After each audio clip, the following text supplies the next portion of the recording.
Hey, what's up? How you doing? You're doing all right? I'm doing okay myself. And how you doing, Tobeans?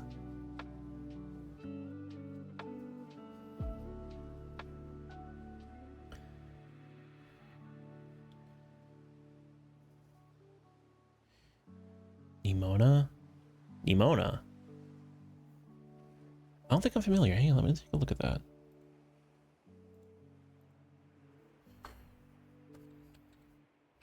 Nimona. Oh, that movie. Okay.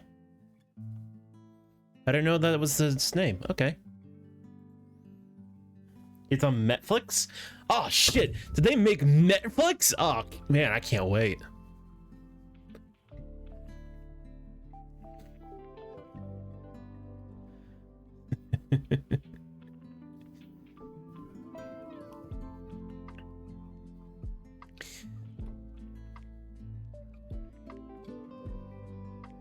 I don't know. I saw a movie recently too. It was actually last week. Can you guess what movie I watched?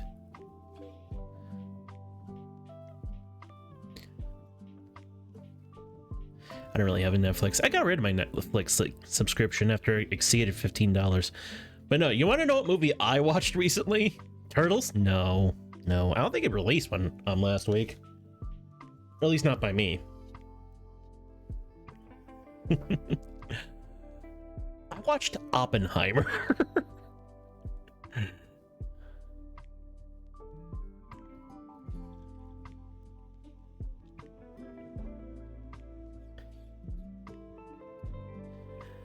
Okay, I'm not gonna spoil anything, but Tobeans, do you intend on watching that movie Oppenheimer with anyone you know, or do you plan on watching it by yourself?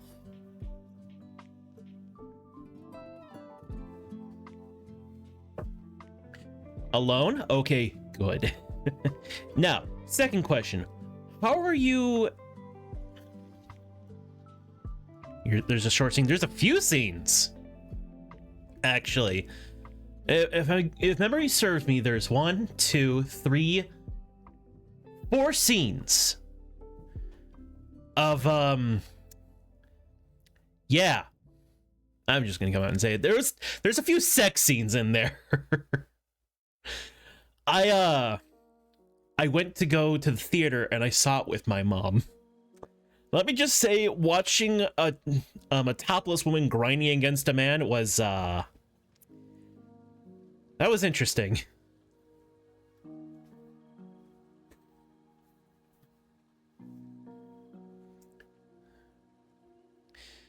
I mean, for crying out, I'm an adult, so I've seen worse, but seeing it with your mom is a different story.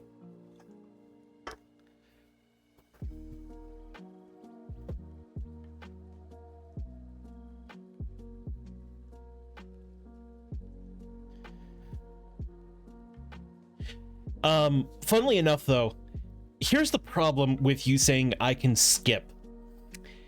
Weirdly enough, you can't, because they make callbacks to those scenes later in the movie. So if you don't watch them, you won't get what they're talking about. And that's a problem.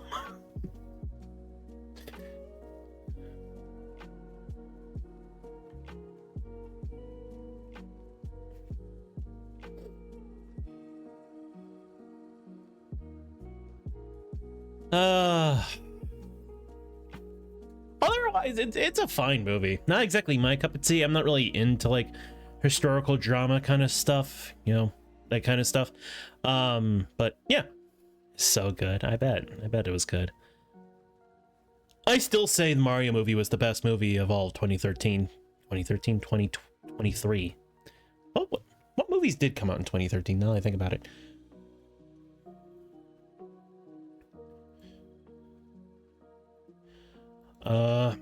Movies.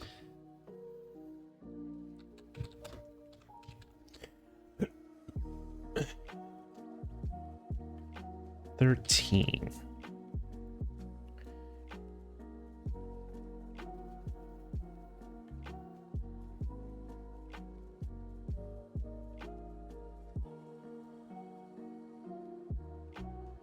The Wolf of Wall Street, Prisoners, Man of Steel, oof.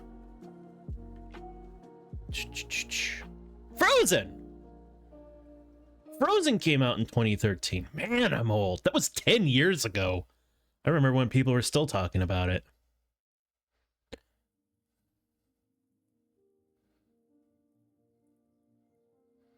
Iron Man 3.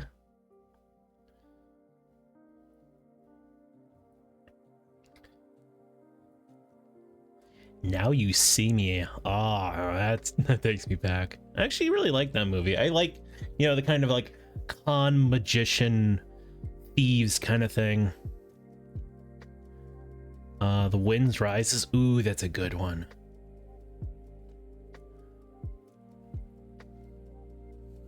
You also watched Turtles today? Was it good? Kick ass.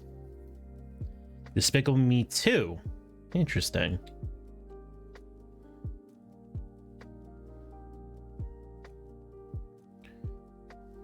Interesting. Monsters University. Ooh.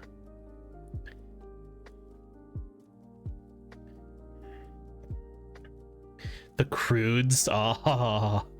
I give a gold star to anything that has Nicolas Cage just being like just being crazy. I love that.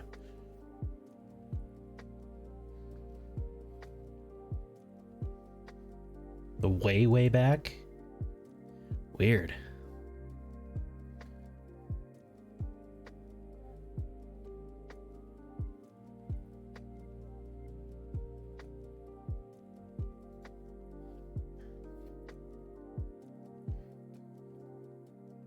Turbo. That stupid ass movie. You ever watch Turbo? It's fun for a watch. Glad I had a chance of Meatballs 2.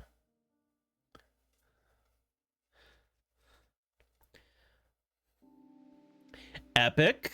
Kind of an underrated movie. Not the best, but pretty fun.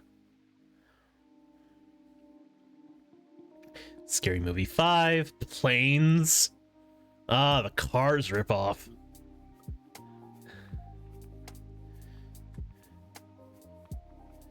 You know, the directors for Cloudy are the same guys who directed Into the Spider-Verse, right? Or Across the Spider-Verse and Into the Spider-Verse.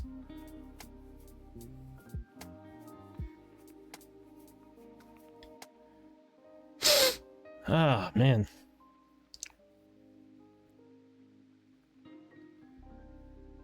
The Garden of Words. Oh! Yeah, this one. The one with like the weirdly like hyper-realistic rain scenes.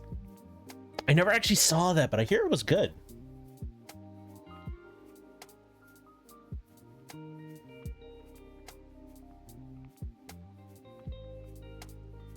I can send you the website. I have my own movie watching website.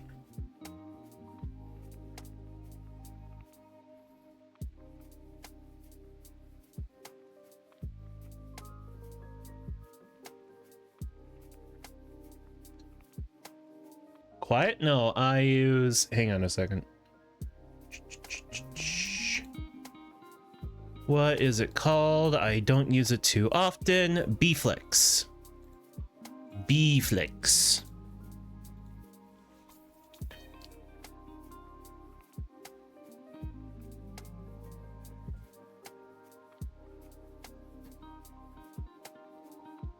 The Lifeguard. Some of these names.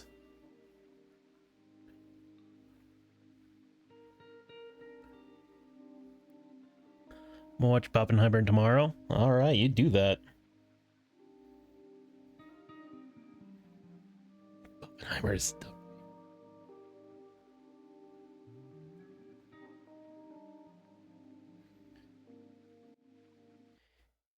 It boy. What? Why is the title It Boy?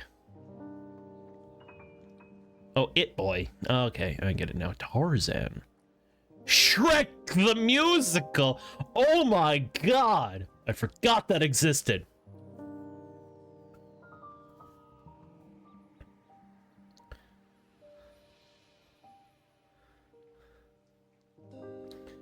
This is fun going down. Berserk. I would never really got into Berserk. It was a little too gory for my taste.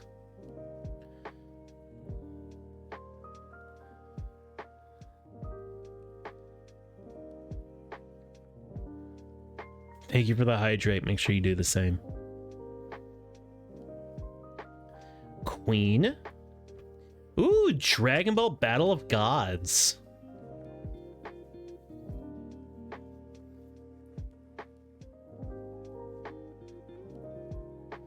A lot of movies. Wow.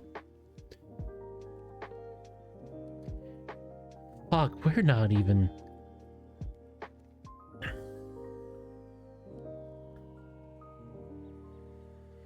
Change my color every stream. Haunt. It's just haunt. And Ashley. You gotta haunt Ashley. You hear that? You know someone named Ashley? You gotta haunt them.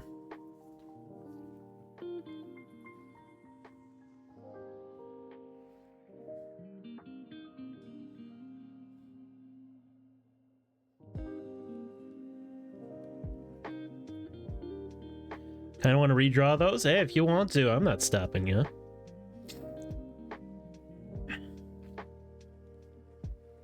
Free the nipple. Interesting. Didn't realize that was a movie.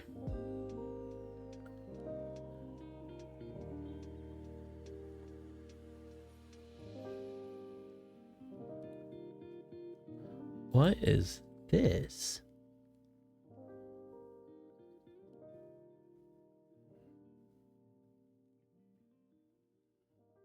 Oh, some sort of like documentary about Disney.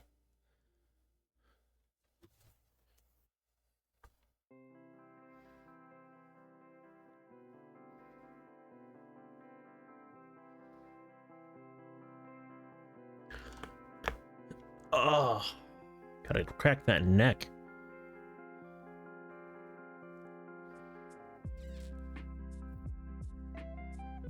Underdogs? I think I heard about that movie. Like a month ago, I was watching a movie with Bubble, and some woman ripped her shirt open. Nice. I didn't want to see titties. Why not? Titties are amazing. Everyone loves a good titty.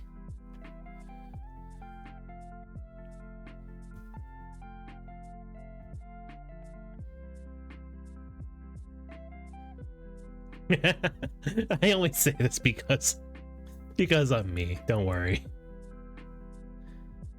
I understand you were uncomfortable.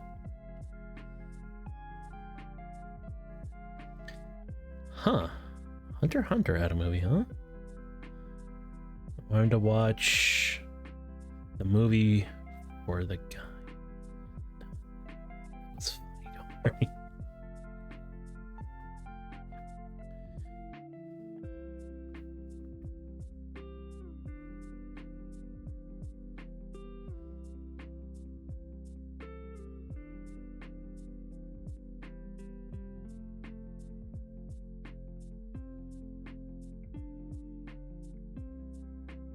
Okay, we're getting into some more of the more obscure stuff. There's almost 10,000 titles. Yeah, we're leaving this. What the fuck? That movie, I drew my character. Never saw it. Oh. Oh. He hasn't been on Twitter since 2013. Hey, that was the year we were looking at. Oh, what a coinky doink.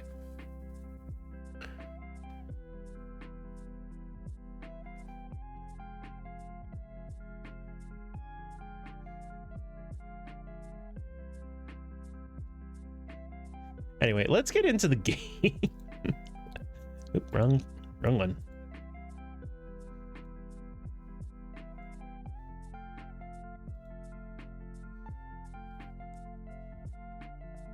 Also, I need to raise my chair because it is lowering.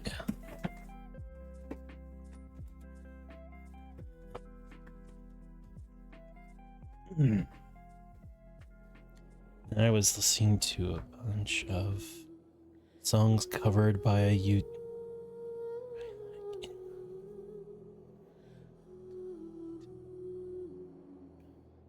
Interesting.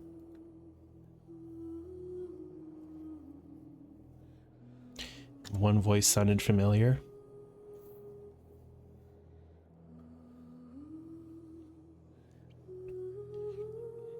Nice.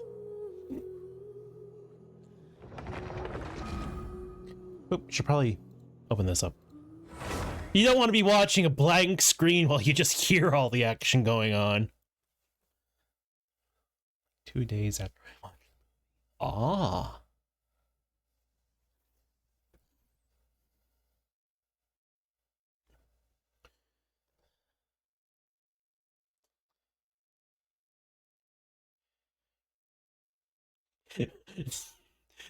Nemo, it's God. It is God. She is God.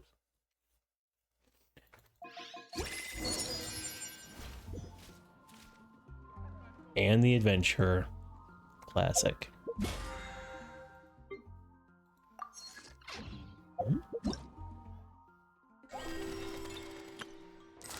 Oh.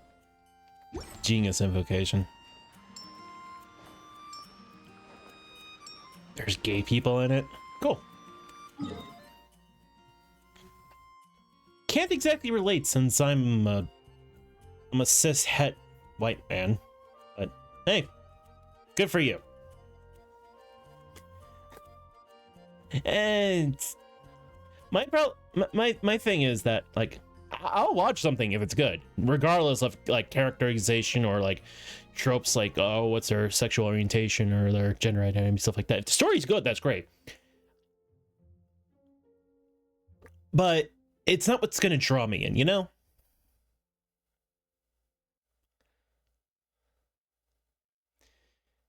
I don't know why I went into this tangent, but hey, at least I'm pretty.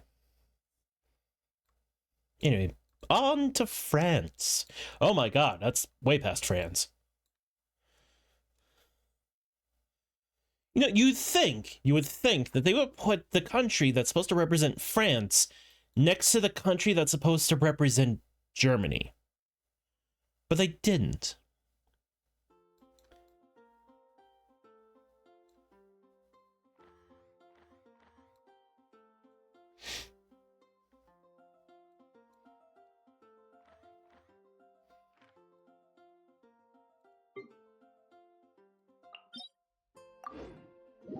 But one of my online friends got a job and a lot of British people go there and now he can do a British accent. Nice. I can only do a bad British accent.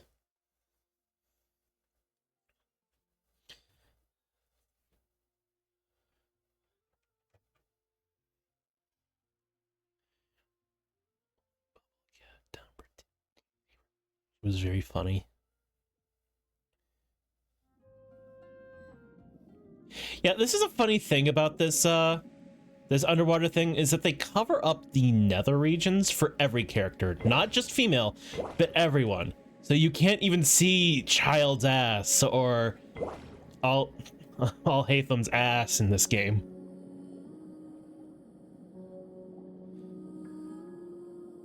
But it's only underground. If you are on land or in the sky, perfectly fine, but only underwater are you not allowed to see this stuff. I find that such a weird detail.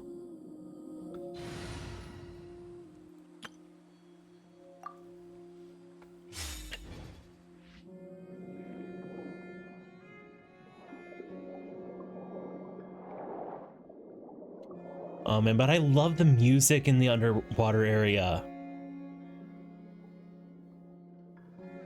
Why do you hate time zones?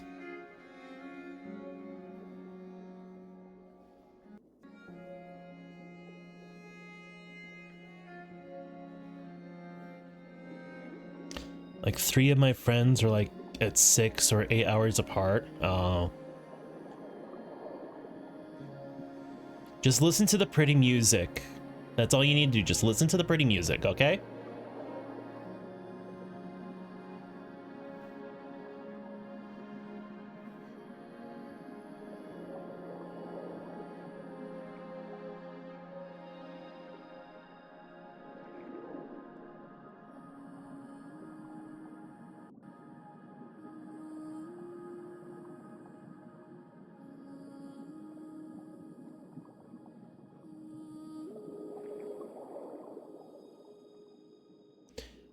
Friend's got pretty long hair and has to cut it because dress code. Oh, that sucks.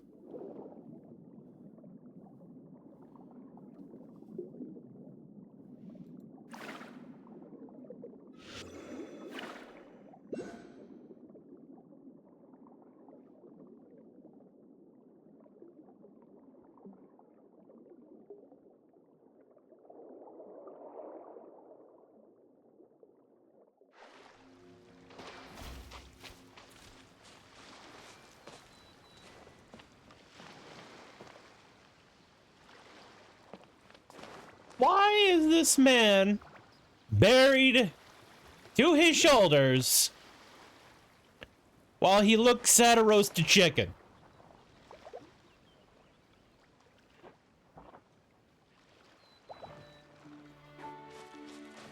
Hey!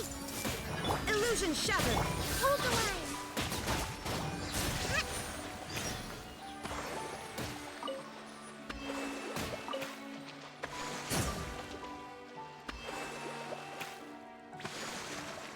Henry, what the fuck are you doing? What's going on with this man? I need to know, but I kind of don't. Thank you, thank you, thank you so much. You are my saviors. I, Henry, will never forget your kindness. Let's focus on more important matters. Paimon's curious how you end up here. Those crabs must have been attracted here by the aroma of the roasted chicken. Paimon is attracted here by that too. No, that's different. Those crabs were probably choosing between me and the roasted chicken as a starter. Just a thought that they might have chosen the fresh starter gives me chills. Sounds about right. The fresher the better. Hey, Paimon was asking about Henry, not the crabs. Who else would be buried in the ground? Well, crabs kind of bury themselves in grounds. The crabs were cute, though. Yeah. So, do you need help? Naturally. No, I mean, no, do not help me out. Okay, we hear you loud and clear. Let's go, traveler. No, wait, please. What's up?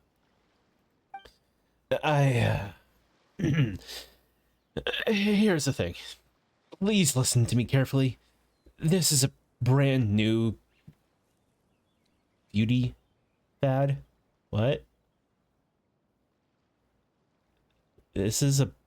Huh? You don't need to shout. My ears hurt. Worry not, I am perfectly sane. I'm a perfectly sane person.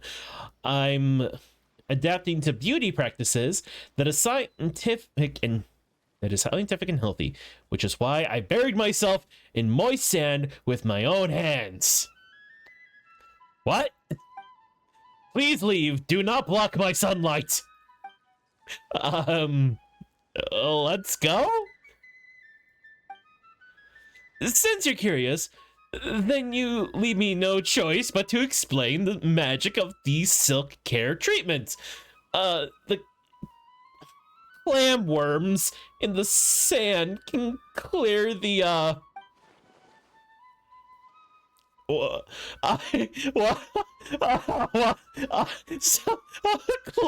worms? What's going on with the clam worms?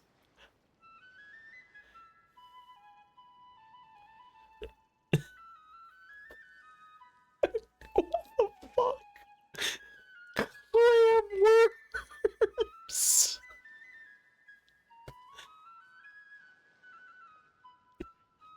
I'm so loud. What's up with this person? Paimon can't understand his words at all. That's so. What do you think? Let's check the vicinity first. Are you leaving? Yes, we'll look around and come back later. Okay, off you go. Paimon, let's get the fuck out of here.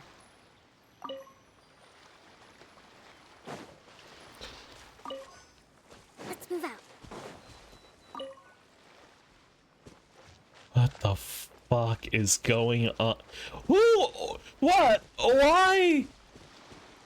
You guys are just standing here.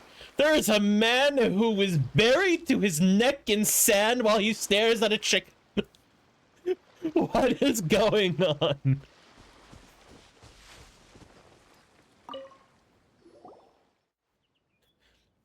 Hello? Hey, don't leave Paimon in this awkward silence. Hello. What a beautiful day. About the person over there. What person? I don't know what the person you're talking about. We're just taking a walk. Yeah, that's right. We're just taking a walk. A walk taken by us. Two totally ordinary dudes. Yes, I am normal human being. Please do not mind the giant tentacles coming out of my fingers.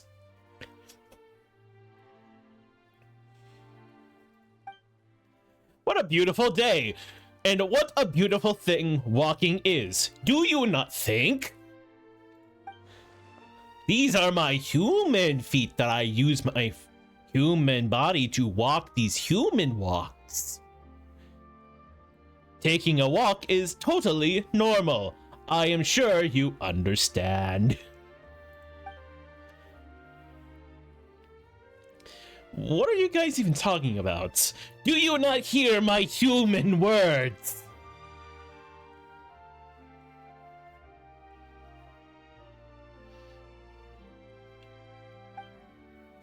Did you hear someone calling for help? A man is buried in the ground over there and almost got eaten by crabs. What? Something like that happened there? There we take walks? On such a beautiful day? If he gets eaten by crabs, that'd be really funny. I mean, a real pity.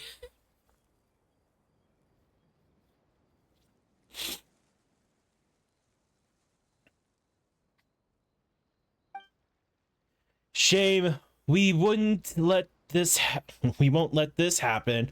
I mean, we can't let this happen. If we run into something like this during our walk, we will not be bystanders. I mean, if. What are you guys doing here? Taking a walk. Do those human ears not hear my human mouth parts speak? Yes, mouth parts. I am human, so I speak from my mouth.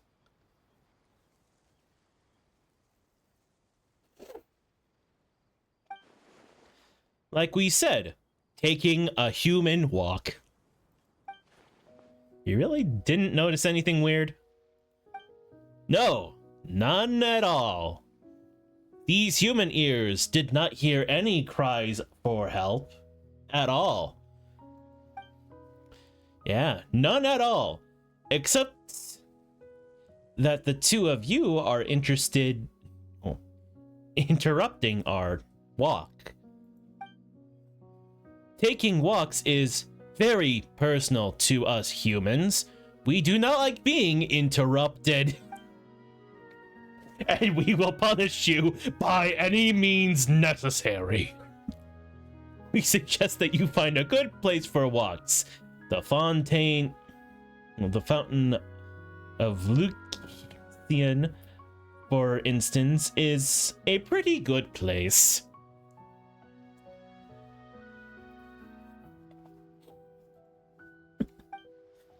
This is where we take walks. I mean, where we feel the nature. Oh, I can just feel the nature as he picks up handfuls of dirt and starts rubbing it on him. Yes, I feel the nature. The clamworms. I can feel the clamworms. That's why we don't want to be interrupted. Goodbye.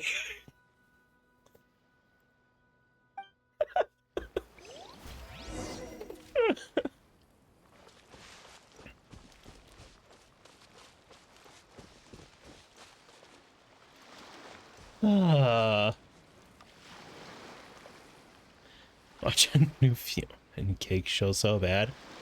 Yeah, just as FYI, it's a bit more adult. Given the fact in the first episode, Fiona pulls down her pants, showing off her panties. So, you know.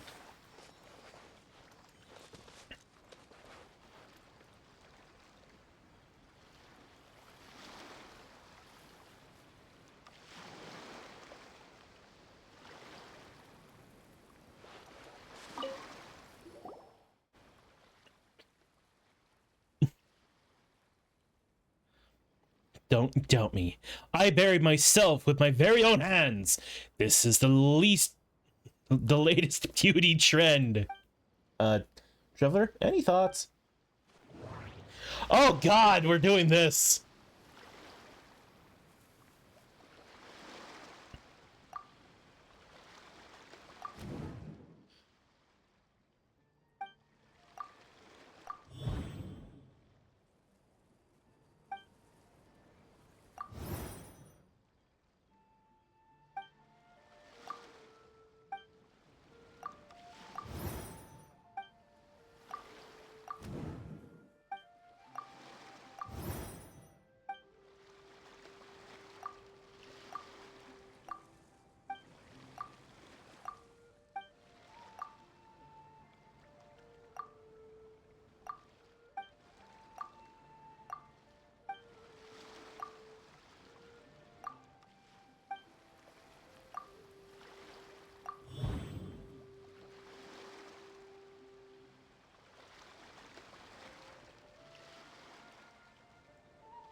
Oh my God.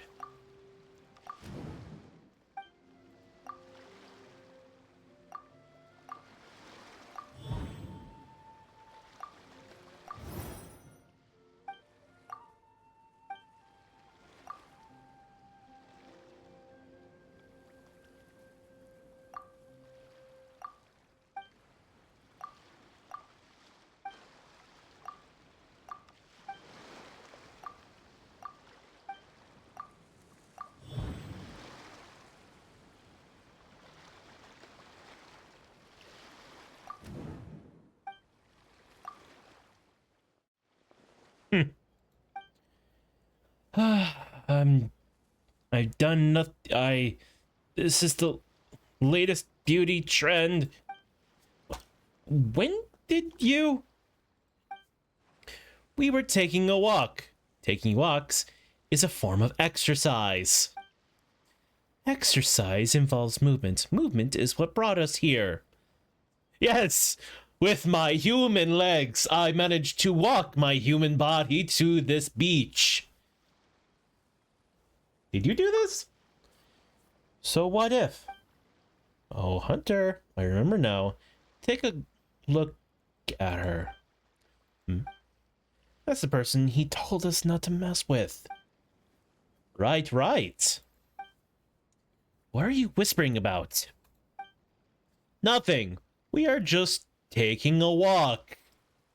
A human walk. That's right. We were just taking a walk. If there's nothing else, we'll keep walking. And walk to other places. Yes? Yes. We will walk to other places. You should join us around that rocky cape over there. We promise you will not get hurt. Wait, Don't you have to do anything scary to me anymore? The lesson has been learned, if you know what I mean. What lesson?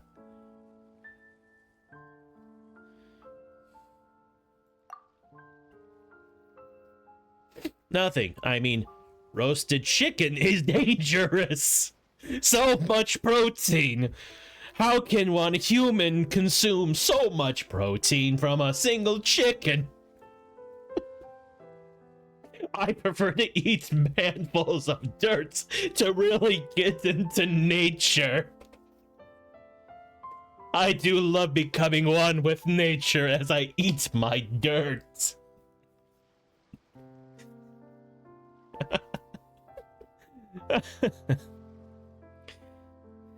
It invites trouble.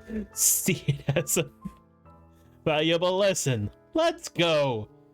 Quick, kick the chicken into the ocean so that we do not have to worry about it attacking us in the future. Tell me, would you all like to have a mud pie with me? I made it myself. But roasted chicken is bored. What? Forget the roasted chicken. We should continue our walk, lest it become alive and attack us.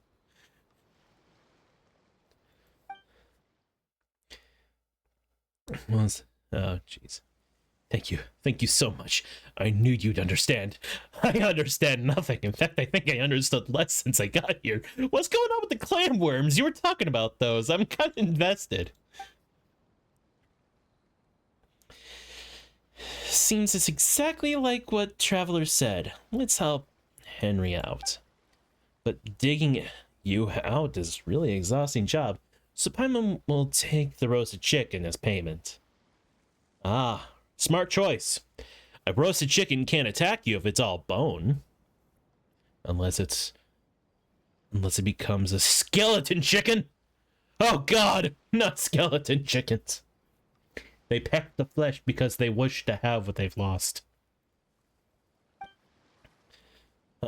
Alright, fine. If you want that soggy chicken, go ahead. Been sitting out in the sun over by the beach for so long, it's already been covered in the tide. It takes you a while to help Henry out of the sand, and it takes the barrel off him. What? There was a barrel on him? You start enjoying the delicious roasted chicken with Paimon. Henry seems as if he's about to drool, but he holds back in the desire to have a share to keep his promise and maintain his dignity.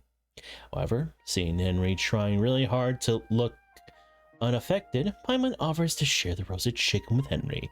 The chicken is crispy on the outside and gives out an irresistible oily aroma. Yum yum. Mmm, chicken.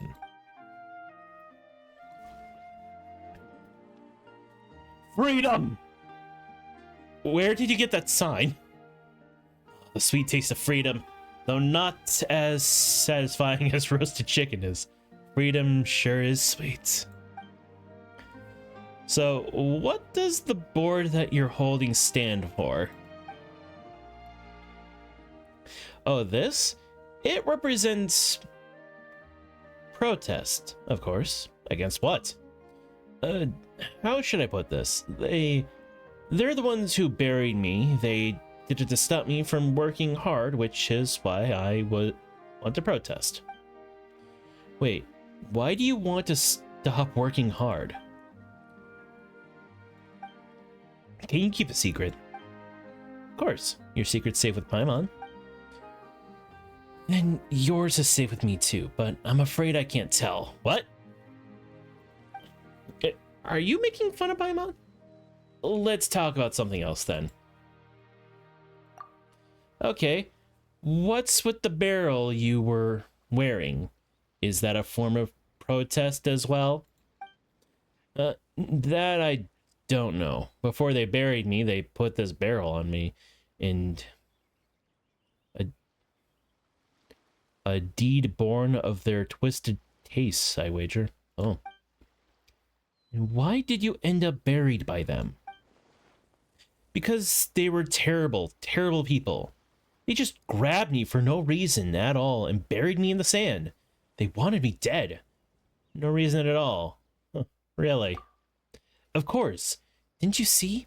I was literally buried in the sand. Yes, I saw. You were talking about crab worms. What are crab? Can you tell me? I want to know what the crab worms are. What are these things? Can you eat them? If they didn't want me dead, why else would they do it? No, it was clam worms. Clam worms. Clam worms. Yes, not crab. Wait, could there be crab worms as well? Oh no! They're branching off, they're evolving into different species.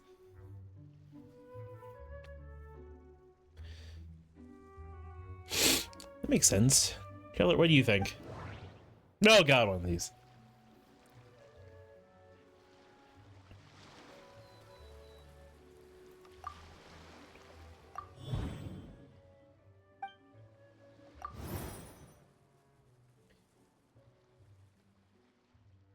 Clam worms. Now you got me curious. Hang on.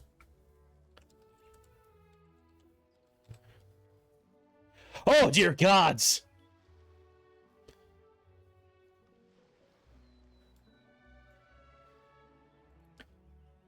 This is a clam worm? Ugh.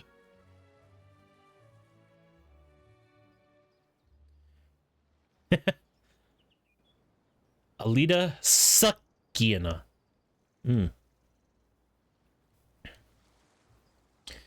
Marine. Rigid. Weird.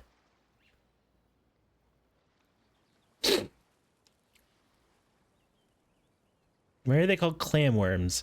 They're only a clam worm. Glad to become a... Because it is generally found among with the clam. What?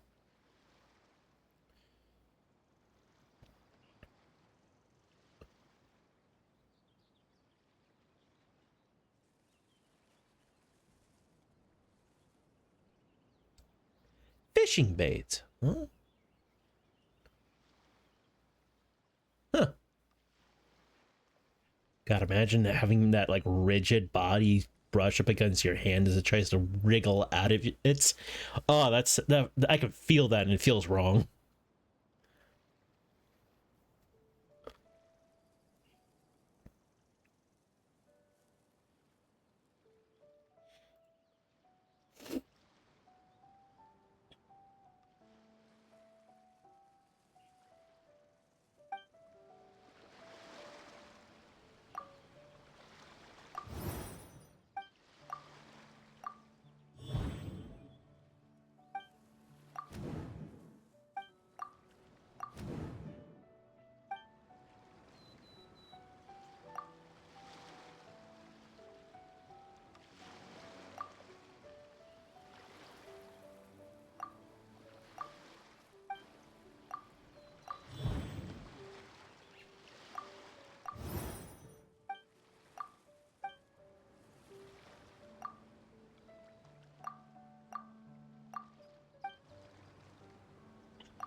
What? So they didn't intend to kill me at all?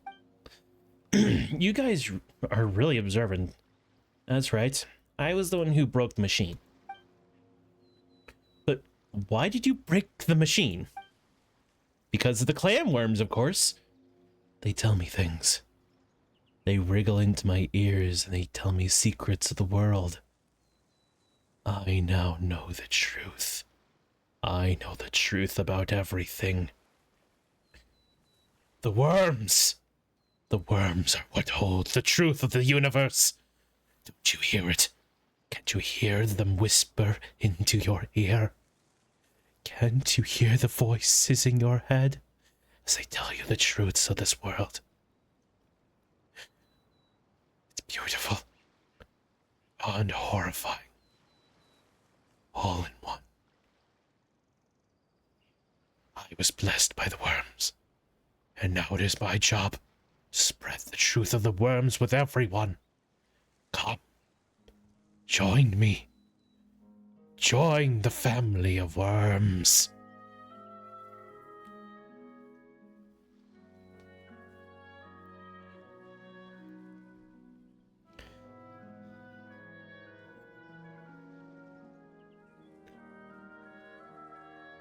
Why are you looking at Twitter? You should be focusing on the family of worms. Fine, Tobeans. Be one with the family of worms.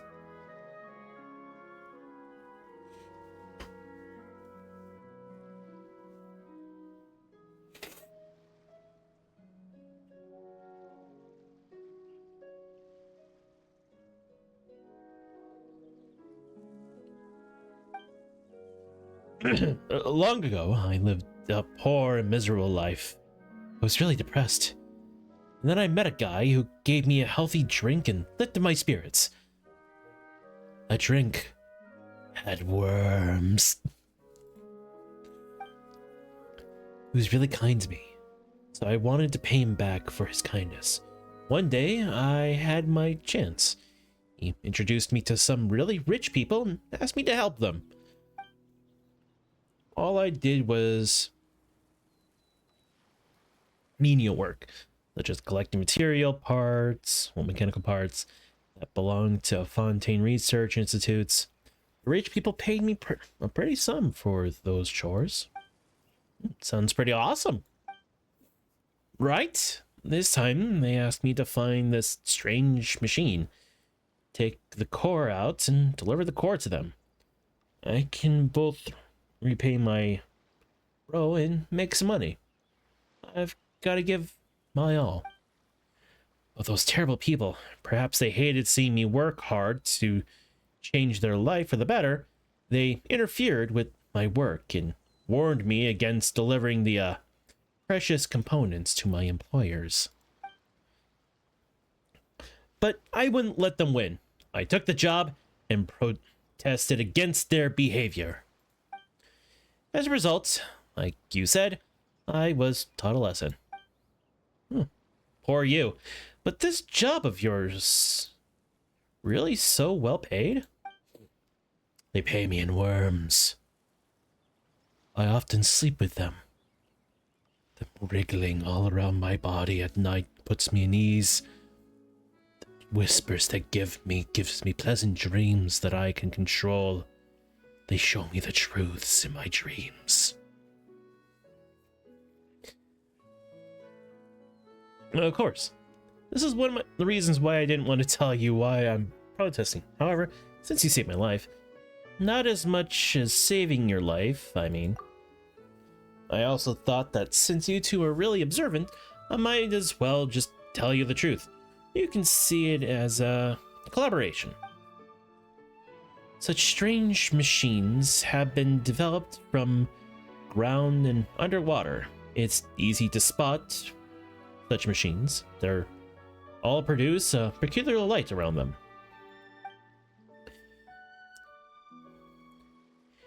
Handle it for me and bring me the specific core inside. There should be 7 in total. After it's done, we'll split the earnings 50-50. Deal?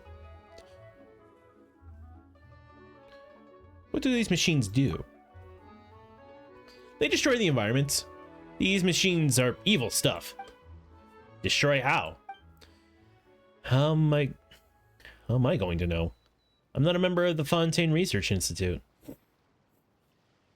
Anomalies have already occurred, so it has to be hazardous to the environment. Well, that sounds reasonable. Every time we see any supernatural environment during our adventure, there's bound to be something terrible that we have to deal with. Traveler, why don't we help, Henry? Great. It's settled then. Bring me 7 cores. Let's become rich together.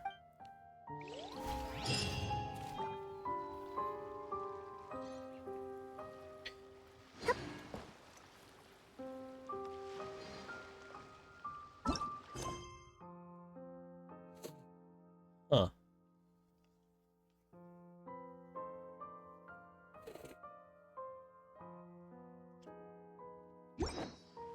You know, in the original story of Bad Guys, the spider was also a guy, but then they made her a girl to add in a bit of diversity.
I wonder who this gift could be from.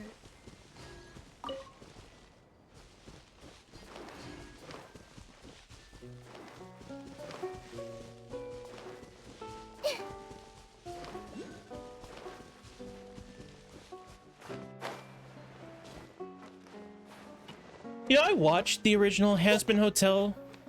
I thought it was good, but it's not really for me.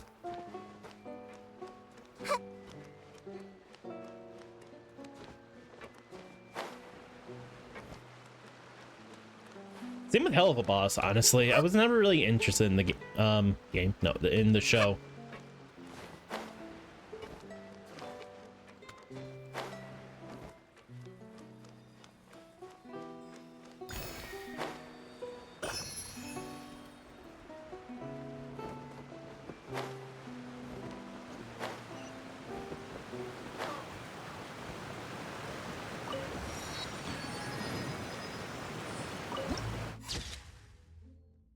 Interesting.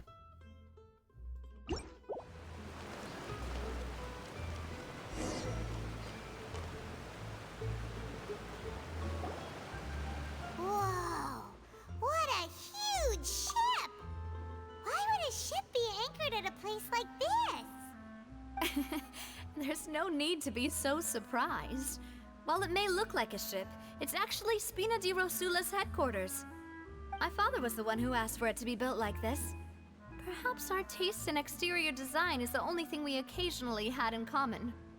A gigantic and glamorous ship embodies discovery, opportunity, ambition, and conquest. It symbolizes Spina di Rosula's bright and limitless future. I think I'm starting to get why you like it. And Paimon thought you were bluffing when you said Spina di Rosula had a glorious past. Paimon was confused why a group with such a history would live in the sewers. But now that Paimon has seen this ship for herself, she's been convinced. Well, Poisson is where Spina di Rosula began, after all. It's our main base, our home.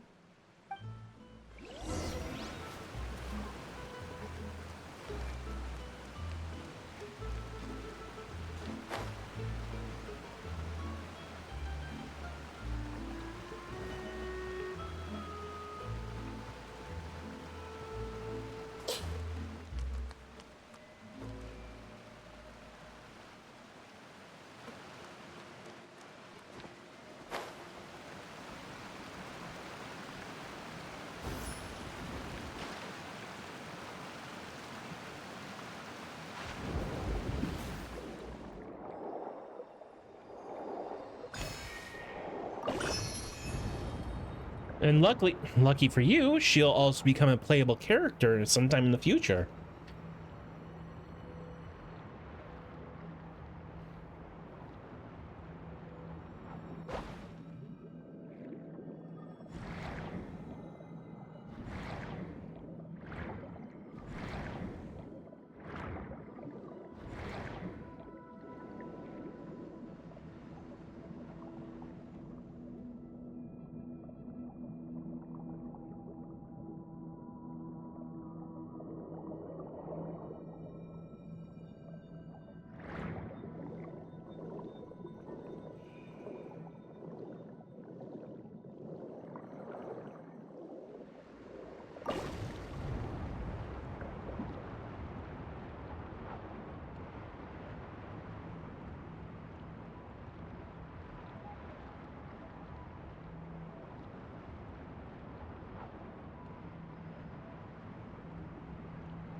Oh, I was already here.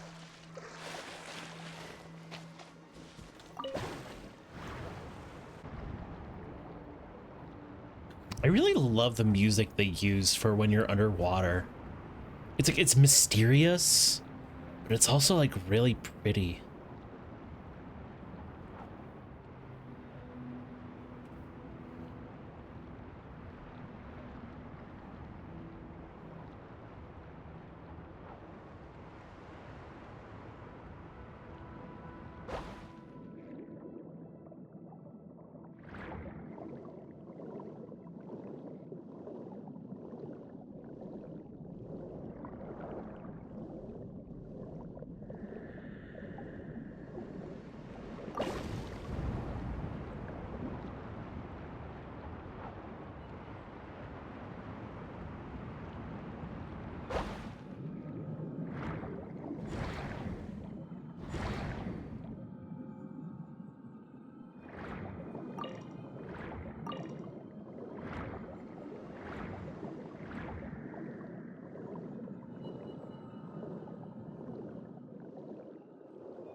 Maloose, we're back!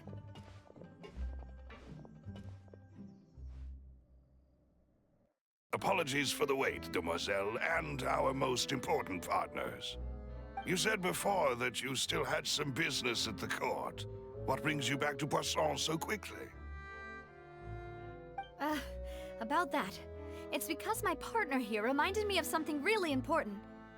You see, what if my father's case had something to do with water from the primordial sea? Need to watch more Studio Ghibli movies. I've only seen The Cat Returns and Grave of the Fireflies. Really? You've only watched that? You didn't even finish Cat Returns? Wow. You really need to catch up.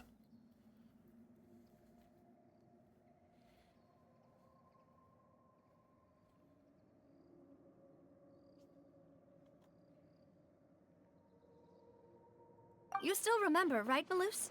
On that night, it was raining?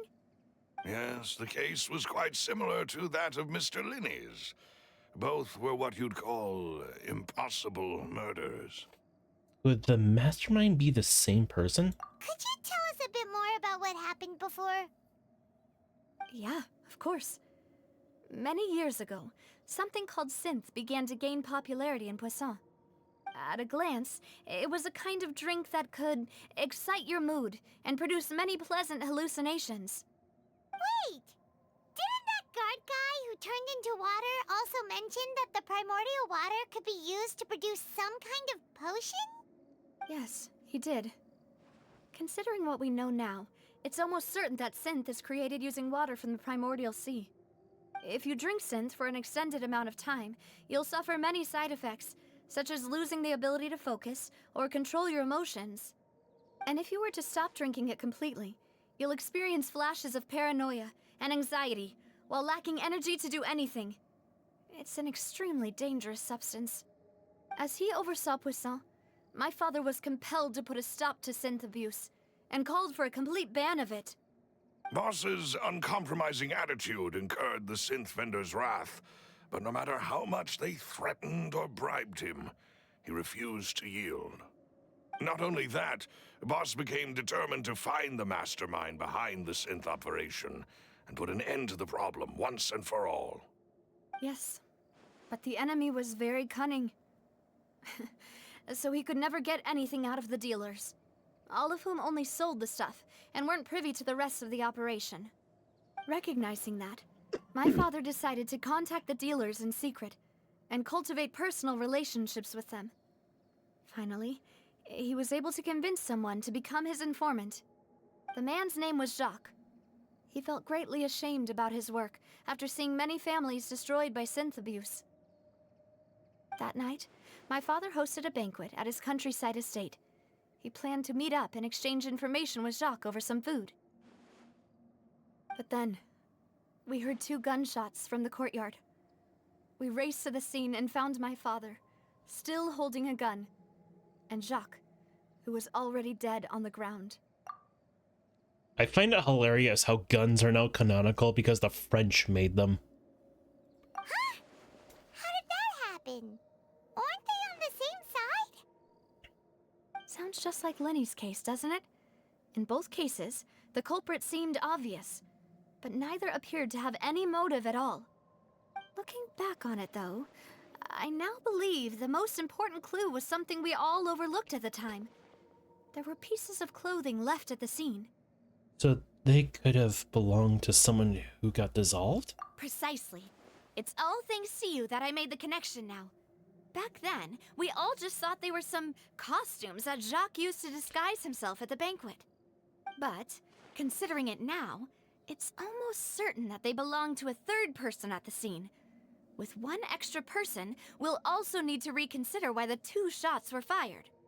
Maybe your father got into an argument with Jacques. But it's also possible that the third person was to blame. You're right. We still don't know what happened. But my intuition tells me that we're on the right track to figuring it all out. I'm finally headed towards the truth. Jacques was an empathetic man who was infinitely remorseful for his past actions. It's unlikely that he turned on Boss with 0 warning. You know, I have a sneaking suspicion that one of her 2 men are actually in cahoots with the actual perpetrator. I think this third person is probably the key to the full truth.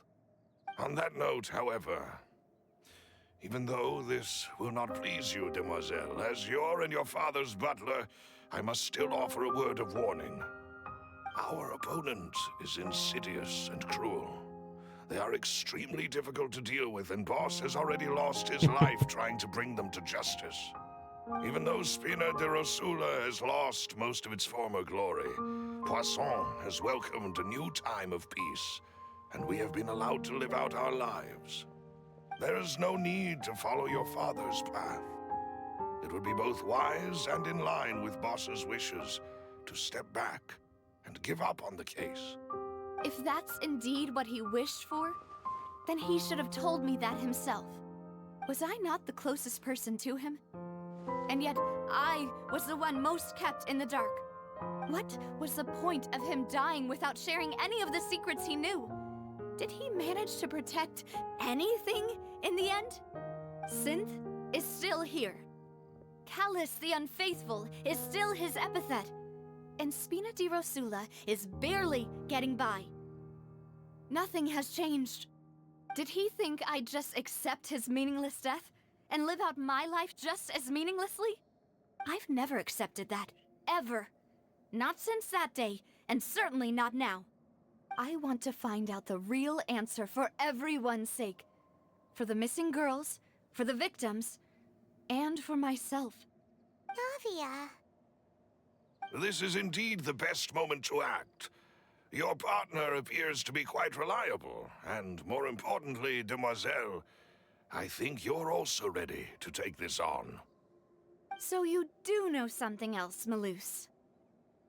Yes, I do. I was the one who did it. In fact, even before that banquet, Boss already knew of the connection between Synth and the serial disappearances case.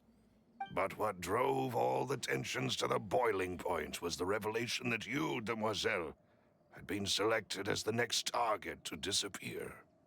What? Boss also didn't tell you that he had been diagnosed with a rare illness. The doctors told him that he had no more than 5 years left to live. And the serial disappearances case caused him great anxiety. 5 years was nowhere near enough time to resolve this long-standing conflict. But once he passed away, all the danger would pass on to you. Knowing all of this, he decided to use one final intimidation tactic before his death. He claimed to have already gotten his hands on some key incriminating evidence for the other side, and even told some members of Spina di Rosula about the details. But as long as you remained safe, he would not share the evidence with the public. If something were to happen to you, then he and all those he told would immediately expose all they knew about Synth and the disappeared victims. Right, so nobody would be able to get off scot-free. As we've seen, Boss's tactic has worked. Even though Boss has been gone for a long time, the other side has not tried to take Demoiselle's life. No, I don't believe it. He never appeared to look sick to me. No father wants their daughter to see them weak and haggard, especially someone as proud as Boss. To him, dying in a duel and suffering lasting dishonor as the Unfaithful was still far preferable than losing face in front of his daughter. So he chose to die in silence, so that he could protect me. I'm afraid you're not understanding this correctly, Demoiselle. What Boss wanted to hand to you was not a parasol, but a sword. To the If heart. Boss's spirit could hear you telling me that you want to find the answer for the sake of everyone involved, I'm sure he'd be extremely proud. That fool. Couldn't he have just given it to me straight? No. He might have set up everything precisely because he never thought I'd be able to understand him. Is that the amount of confidence he had in me? And what if I was never able to make it to where I am now? He gave you the choice to live how you want. Yeah. I suppose that's true. With the way he'd set things up, if I had wanted, I could have just lived out my life without a care in the world. But thankfully, he rarely talked to me about complex matters, and thus understood little of me as a person. In this case, he really didn't need to give me an easy way out. Malus, what was the key evidence that he shared with you? It's the location where Synth is produced. Essentially, it's the enemy's headquarters. When he was threatening the enemy, Boss didn't share the specifics of the incriminating evidence he found. But if you want to use it against the enemy, you'll still have to take several things into consideration. Why? If we know where the place is, can't we just go storming in? You mustn't forget that we're fighting against a mysterious and dangerous organization that's been in operation for decades.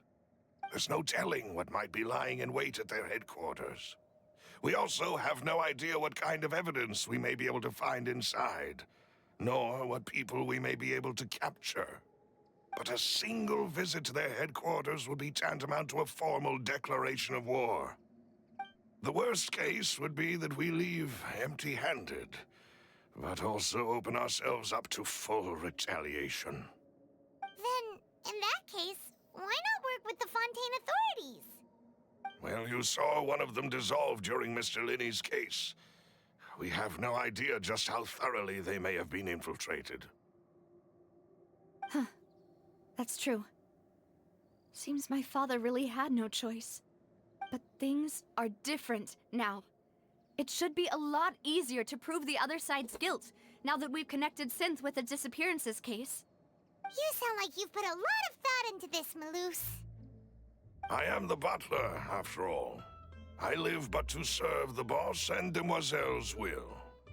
I've always been willing to take on any kind of risk for your sake. But considering my relative lack of ability, I've spent my time keeping secrets, performing basic investigations, and waiting for the right time to come. Thank you for all of that, Malus. Have you discovered anything new in the past few years? Let me think. One conclusion I came to was that the enemy must be quite familiar with Spina di Rosula, or at least have an informant planted here. When I announced orders to the organization's members on Demoiselle's behalf, I used to deliberately keep a few people in the dark and observe the reactions of the synth vendors.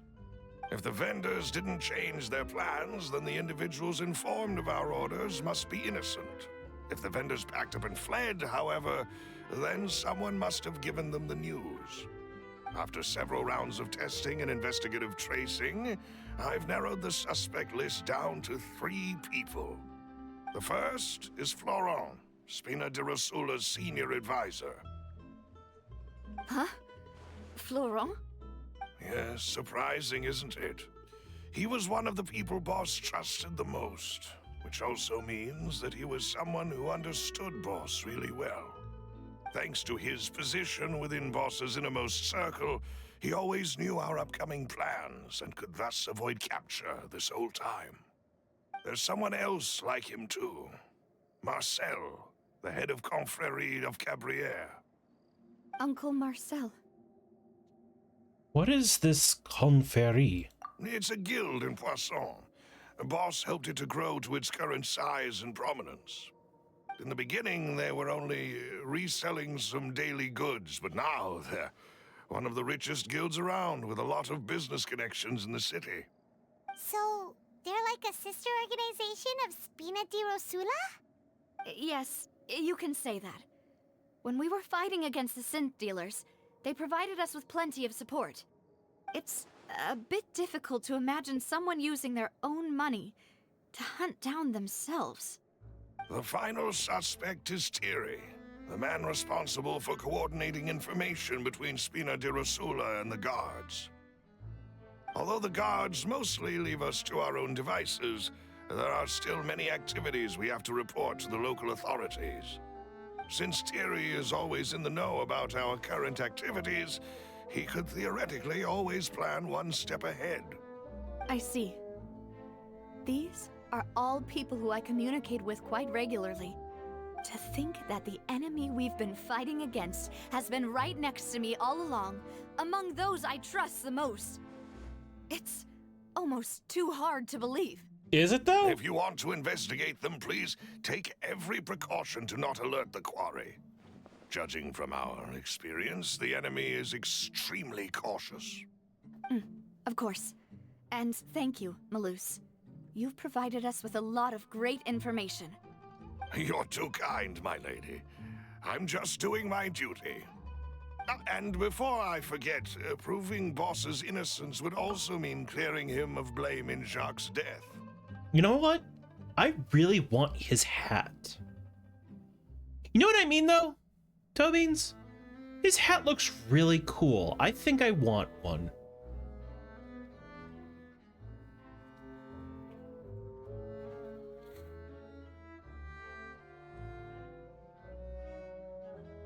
A what? A fedora. It's kind of fedora-ish, but I think it looks cool. After that incident, Jacques' wife and daughter were taken into the Spina's care. They still live in Poisson today. Jack, no fedora. Okay, I'm gonna be straight with you. I don't see a problem with the fedora itself. Besides, I wouldn't say it's really a bowler hat, but I don't think it's quite fedora. But at the same time, there's nothing wrong with a fedora. It's the people who wear it that are the problem. The whole lady kind of idiots.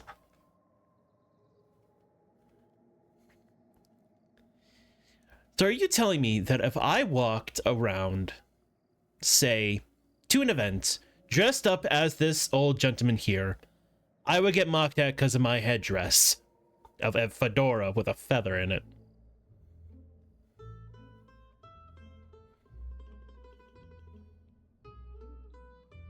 I seriously doubt it.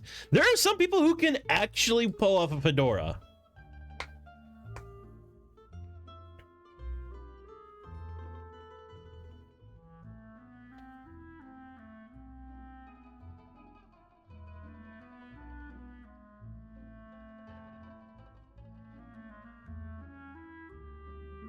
If it might help, you could also pay them a visit. I can make the necessary arrangements. Aw, thank you so much, Malus. You really are the best. A new case awaits, my dear partner. Like who? Michael Jackson? I mean, yeah, Michael Jackson. I'm taking more like modern people. There are some people who can really pull off this kind of look. But I mainly want the hat because of this little head, like this little piece right here, the feather with like the anchor and stuff. I think that's really cool.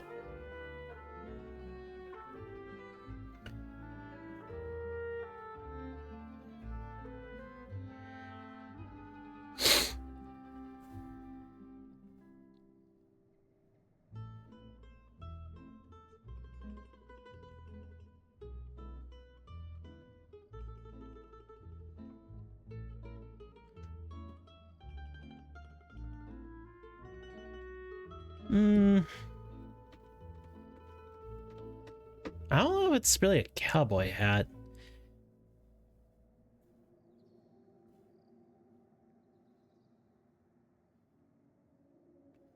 Thought you were talking about the old man? The old man is this man right here.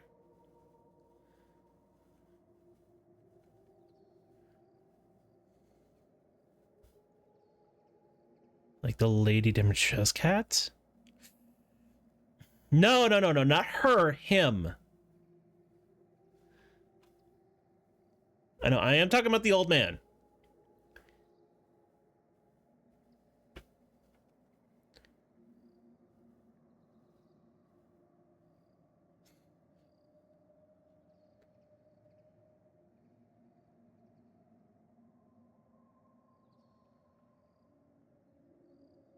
I hope we can work together to uncover the truth and end this case once and for all.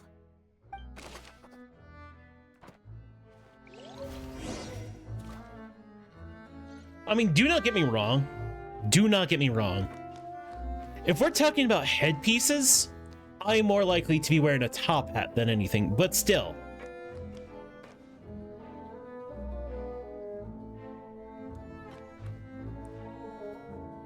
Sometimes you just need a nice hat ornament.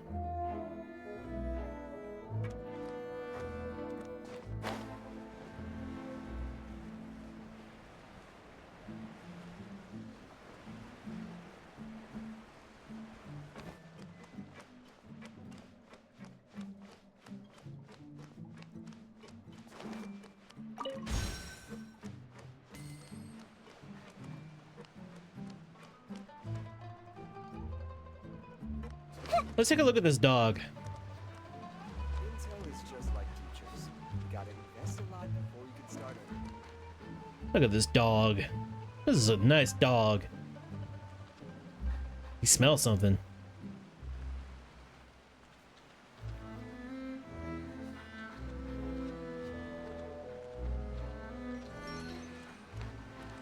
Hi there, dog. I still hate that they didn't ever put in a mechanic where you could pet the animals.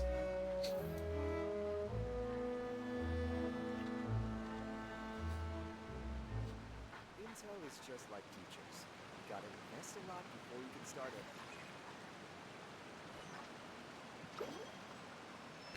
Come on! I really want to pet this good pupper.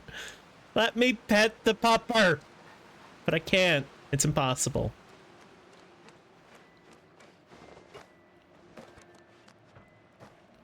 Oh god, he's following me.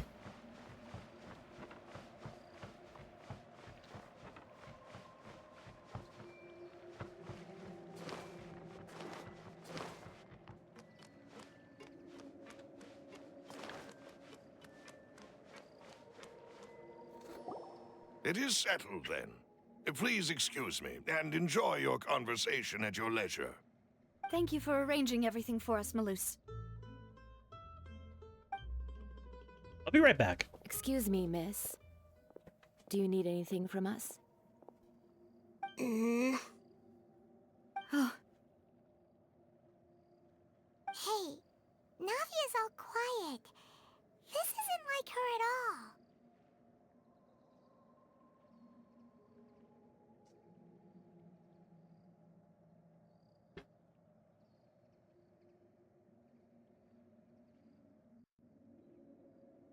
Every single time I walk away in the middle of a dialogue, a prompt for me to talk comes up.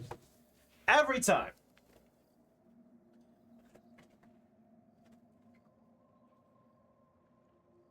Let's not bother her for now. I'm sorry that I only came to visit after all this time.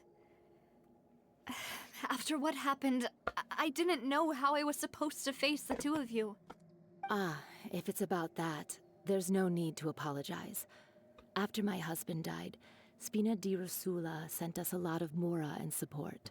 I understood your guilt and apology to be genuine. But aren't all of those things nothing compared to the loss of Jacques? I can understand the kind of pain that comes with losing a father so needlessly. You don't understand at all. I didn't know how to face you, because I didn't know what I could possibly bring as a consolation gift. I know only the full truth could bring closure to you, and to all of us. Mm-hmm. You don't look too terribly I'm upset, sorry. kid. I appreciate the sentiment, but you don't have to carry all that guilt. On the matter regarding my husband, my daughter and I have more or less found our answer already. Would you mind sharing it with me? I really can't believe that my father could ever bring himself to shoot Jacques. I always knew that my husband's money was earned through others' suffering. He told me countless times that if he could turn back the clock, he would never go into the synth business again. He had many regrets, and felt that he took the idea of providing for his family too literally. For the longest time, he thought Mora was everything. So when Mr. Callis came to him with a proposal, he accepted it almost immediately. He tried to be as careful as he could, but even so, he was still found out by the higher-ups. They found out about his betrayal? Papa didn't say that exactly, but Papa did tell me that I should never be ungrateful. Before he left that day, he told me that he had no choice. It was only later that I realized it was his final farewell to the two of us. Sorry, I'm eating sorbet. Wait, does that mean someone ordered Jacques to take out Callis? I don't know that for sure, but you could say that's the conclusion I eventually came to. Which is why I'm the one who should feel guilty. Callis had always taken great care of us, both when he was still alive and after he passed away. Even if he fired the shot that killed my husband, it was likely in self-defense. It is impossible for me to hate him for what he had done. But Mama, why is Papa still the bad guy if he did the right thing? Papa always wanted to be a good man, so why did he have to do a bad thing in the end? Well, things aren't always as they seem. you still feel like your papa was a good man, right? Yeah, Papa was a really good man. The best in the whole world. Then you should hold on to that. If a good man had to do a bad thing, then he must have had his reasons. Regardless of whether he left you a parasol or a sword. He must have done so to give you a better life. Oh, Thank you for everything you've told me. I will definitely find the truth. The current state of things is not something I'm willing to just sit back and accept. Thank you. I'm very grateful to hear this from you.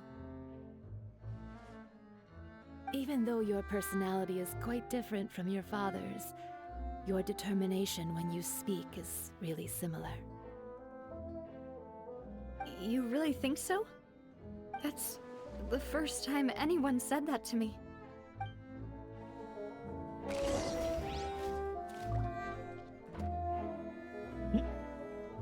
I'll leave my husband's case to you. thank you, Miss Spina, and Miss Spina's friend.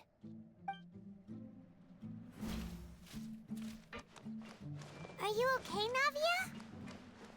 Navia? I'm fine. Don't worry. Let's investigate the 3 suspects next. Laurent should be nearby, and we should be able to find Thierry and Uncle Marcel in the city. I'll get myself together on the way, so please don't worry.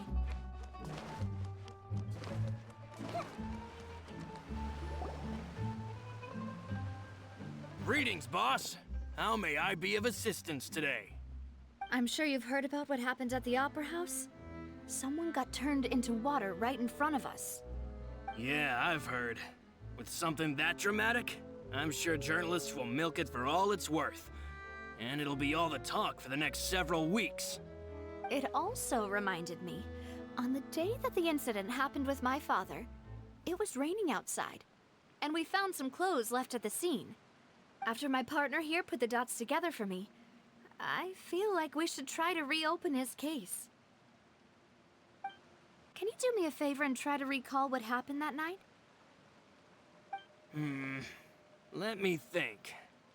Mr. Callis was feeling pretty upbeat that day. So he was drinking and bantering away with us at the table. After that, he told us that he wanted to go get some fresh air. So we let him go without thinking much of it. Who knew that we would hear 2 gunshots ring out right after? My first reaction was that Mr. Callis's life was in danger. So I grabbed my holster and made a mad dash toward the scene. But when I got there, it was already too late. Mr. Callis was standing over a dead body with a gun in his hands. All we could do was look back and forth at each other, not knowing what to say. So you also remember 2 gunshots then? Indeed. The guard said that the first shot didn't hit anyone, while the second killed Jacques. But I've never really bought that explanation. Reason being, Mr. Callis had left his gun on the table. I even made sure to confirm that before running to the scene. But according to the guards, that doesn't mean he couldn't have had other guns on his person. About the clothes left at the scene that you mentioned, do you think there was a 3rd person there who was turned into water? It's very possible. At least from our perspective, my father had no reason to kill, so he would also have no reason to bring an extra gun with him. The gun he was holding probably belonged to Jacques, or a 3rd person on the scene. Yeah, that makes a lot of sense. So you're saying Mr. Callis ended up with the gun because he seized it from one of the other guys? But hold on. If that's what had happened, then why didn't he share the truth with any of us? He didn't even want to face the Oratrice machine, and chose instead to prove his honor in a duel. Did he lose all faith in the courts after seeing someone dissolve right in front of his eyes? About that, Malus told me a thing or two. So, I think I can understand why he committed to the duel. I'll tell you everything once the whole truth has been revealed. I understand.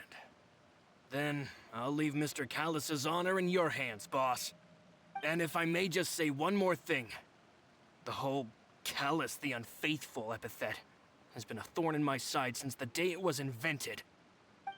Many people have laughed at me for still calling him Mr. Callus, even after so many years have passed.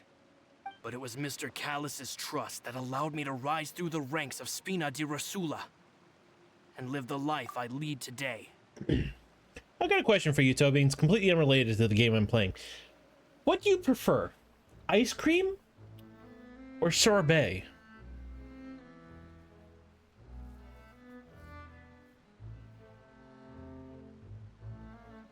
I'll also take gelato.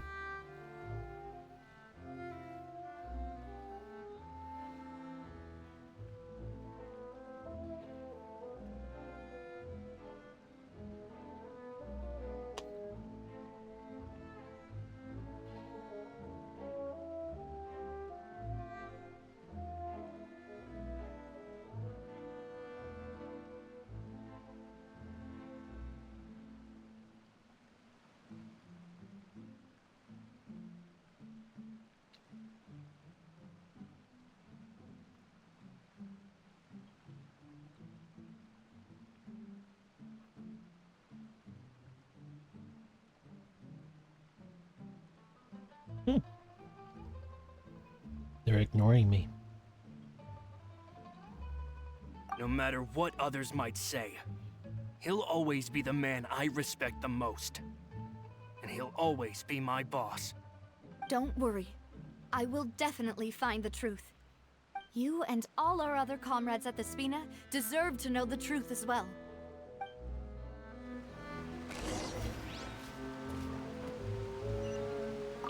My apologies, boss, for that last sentimental bit. It's just... many years have passed while I've held my tongue. It's not often that I get to share my true feelings with others.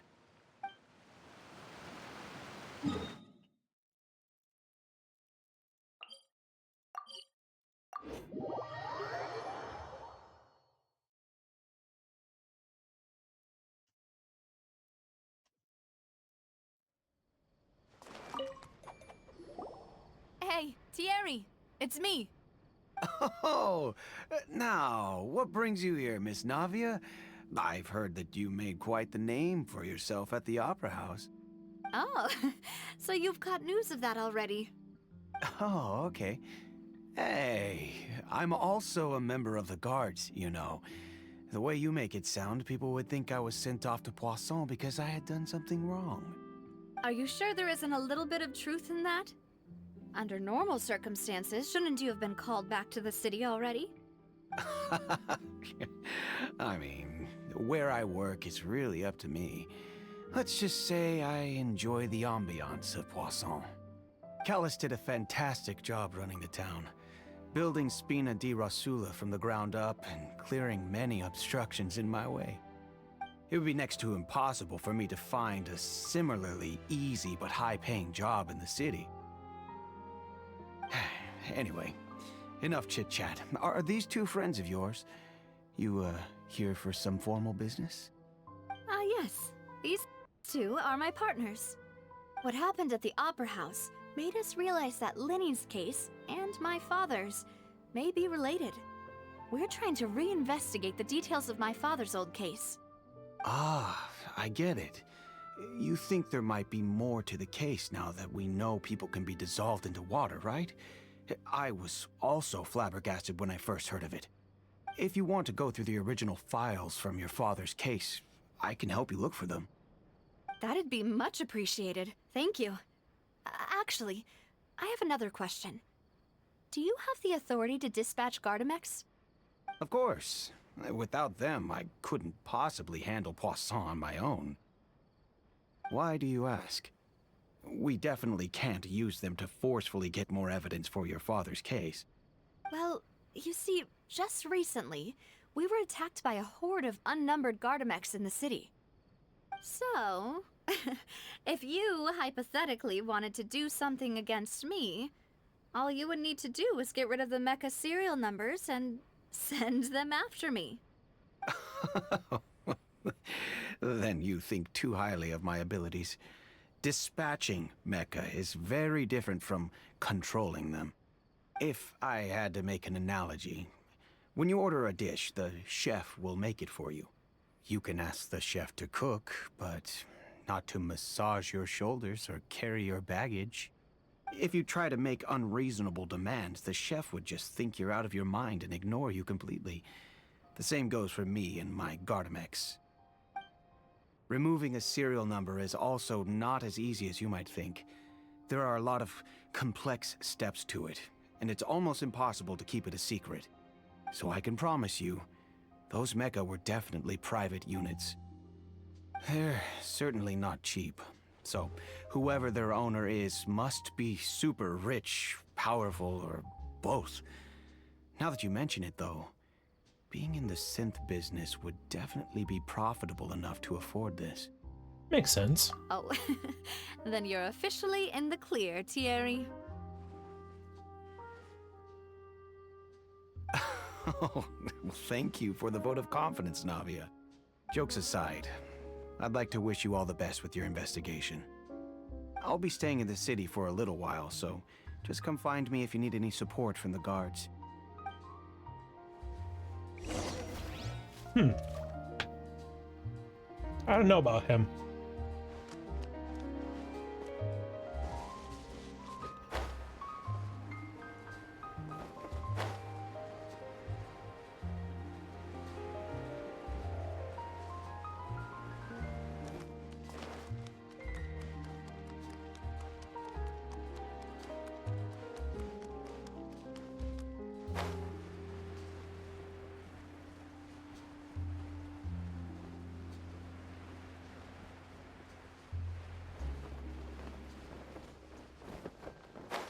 What are you up to right now, Toe Beans? If you're still there. Hello. How may I help you? I'm here to see Marcel. Could you please let him know? You can just say Navia's looking for him. Sure. I will let him know right away.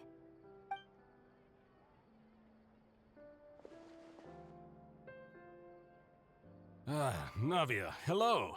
Sorry to keep you waiting. I'm not as young as I used to be, so my legs are giving out a bit. Oh, it's all right, Uncle Marcel. There's no need to stress. I just wanted to talk to you briefly about what happened in the Opera House. I'm sure you saw everything too, right? Yes, I've never seen anything so strange. Oh, you were at the Opera House too? That's right. I went there with Navia to see the magic show. Who knew it would turn into a whole murder mystery? I also witnessed your marvelous sleuthing work. Quite impressive. To beat the Hydro Archon at her own game on her own turf, I can already imagine everyone in Fontaine discussing your exploits over a few glasses of wine.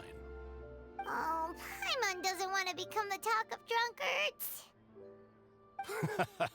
Apologies. It's just how Fontaine is as a nation. Everyone loves drama and theatrics. Uncle Marcel, you've also noticed that other thing, right? The fact that humans can dissolve in water? Yes, I was reminded of your father's case right away. Is that what you're investigating now? Exactly. I still don't have much solid proof, but I can sense that the other side has already begun to act. Oh, and what makes you say that? We were attacked on Araneus by some unnumbered Gardamex. And there was also an attempt to get me to drink water from the primordial sea. If not for the vigilance of my partner, I probably wouldn't even be here talking to you right now. Oh, you're giving us too much credit. Wasn't it you who protected us? Alas, it seems things are heating up again. The peace that Callus sought so dearly will soon become a thing of the past. But rest assured, Navia, Poisson will always remain a safe haven for you. If you're scared, you can always return there. If anyone dares to lay their hands on you there, the Confrérie of Cabrières will use its funds to the last Mora to bring them to justice. Thank you, Uncle Marcel. But I don't intend to go into hiding. I'm going to strike while the iron's hot. Do you have any new thoughts on my father's case? About that. Sorry, my age is catching up with me, so it'll take me a while to recall my memory.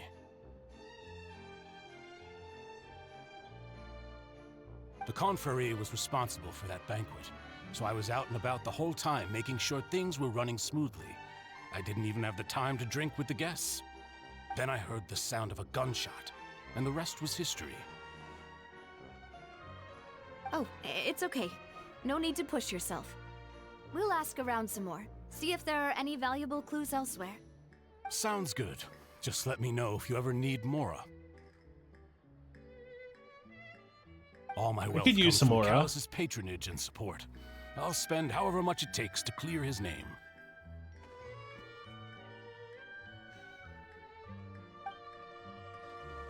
Just treat them as new samples.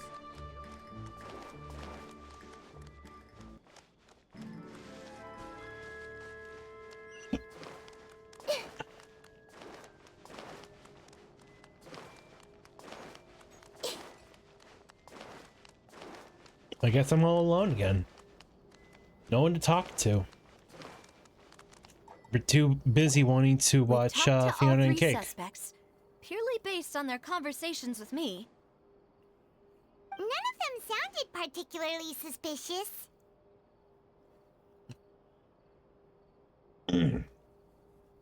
Sorry. Yeah. None of them really stood out as suspects. I suppose that's to be expected, though. If a single conversation's all that's needed to find them out, then my father wouldn't have needed to investigate the case for so many years. Anyway, even though we didn't make a breakthrough, let's still compile what we were able to find. But where should we start? Jacques' motive. Ah, you're right! Florent mentioned that Callus probably only ended up with the gun because of circumstance. That makes sense. According to Jacques' family members, he already told them that he had been discovered, and that he had no choice before he left home that day. If I had to guess, he probably received an order from the synth boss to kill my father. Had he refused, he and his family's lives would have been forfeit. So, Jacques fired the first shot? If it was Jacques, it wouldn't have fired a shot at all. Oh? And why is that? Could he guarantee his safety after killing Callus? Could he guarantee his family's safety? Ooh, that's a good point. Jacques probably already knew that he was just being used as a tool for murder. And once he had completed his mission, he'd be of no more use to his boss. Huh. So, what would make more sense from his perspective would be to turn his back on the Order and seek protection from my father. Seems the third person was the one who derailed everything. Makes sense. But without evidence, that's still just a theory. Besides Jacques, the attack from the Gardamex has been bothering me quite a bit as well. It's obvious that our enemy has become more antsy after the secret of the primordial seawater was revealed. Do you think he knew, even then, that we'd follow this lead to the end? Given everything that's happened since, it's quite possible.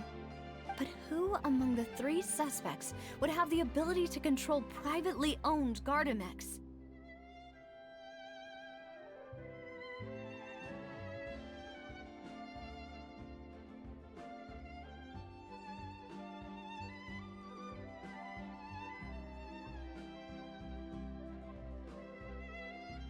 Marcel. Uncle Marcel? My father did really trust him. And they worked together on a large number of projects. Maybe that's how he got to know Jacques. And with funds from the Confrérie, he could also afford a large number of Gardamex. It's still really hard for me to imagine, though. After all, Uncle Marcel has been around since I was just a child. Also, wouldn't this mean he has been spending a whole lot of Mora and energy to fight his own synth business? Maybe it was someone else.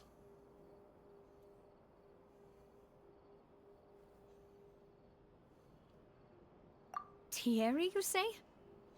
Huh. It is possible that he's figured out a way to convert the Gardamex for personal use. But I didn't feel like he was lying when he was talking to us about the mecha. I also don't think he'd be able to keep that kind of tampering under wraps. Yeah, had he actually tampered with the mecha, we'd be able to prove it with a simple check of the guard's inventory. If the mecha were taken from the guards, it should be pretty easy to find out when and how that happened. Florent. Florent?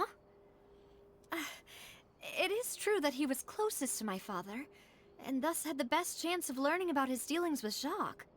But as Spina di Rosula's advisor, his work mostly deals with personnel and security, so he shouldn't have much means when it comes to finances.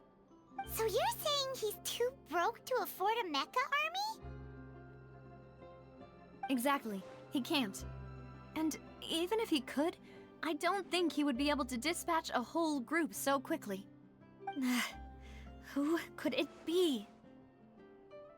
I think...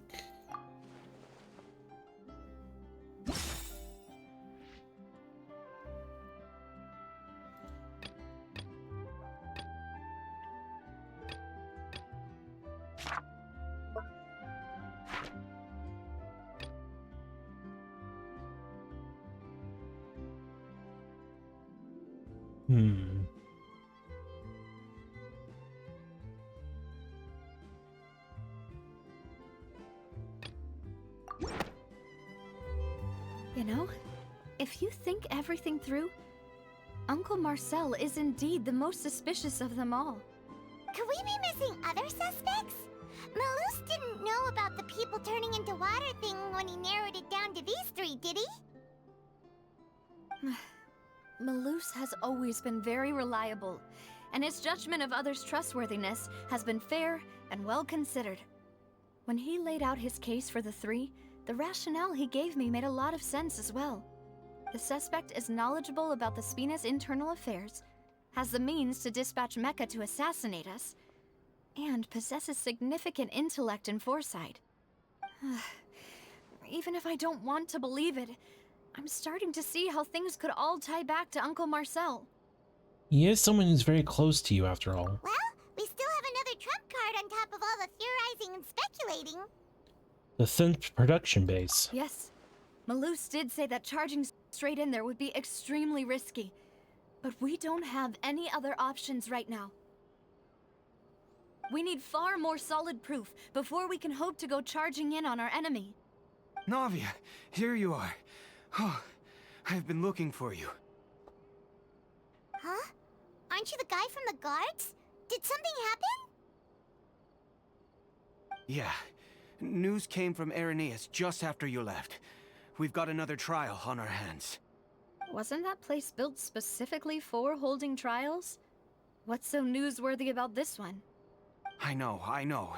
But they said the person they're putting on trial is a Fatui harbinger called Tartaglia. Wait, child? What?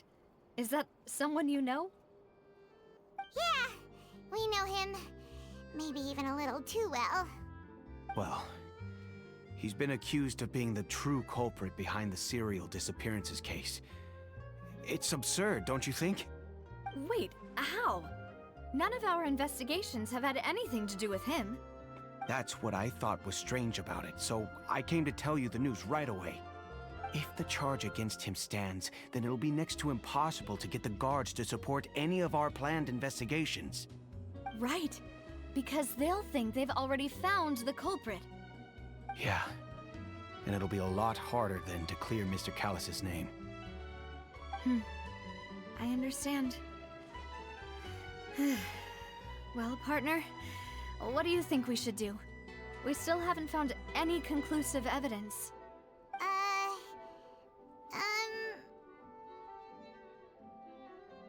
Let's split up. Huh? Split up? What do you mean? I'm confident in my combat abilities. Just as expected of my partner. Since this is a trial about the serial disappearances case, The culprit's attention will be focused on Arrhenius, leaving his home base wide open. You're right. This is our best opportunity. All right then, let's do this. I'll stall them at the Opera House and charge Marcel as the true culprit. I won't have any chance of making that charge stick though, unless we find more evidence. It'll be up to you to make it back in time and hand the decisive evidence to me. Leave it to me. We'll help you, just like you helped us in Lenny's trial. Demoiselle, please allow us to accompany you. Where were you? Ah, Malou, Silver, when did you two get here? We heard that you'll be leaving Poisson and figured that you might require our assistance. It's our hope that your confidence will be bolstered with the two of us by your side. Thank you so much. Then, let's make haste for Arrhenius. Paimon, Traveler, I'll see you at the Opera House.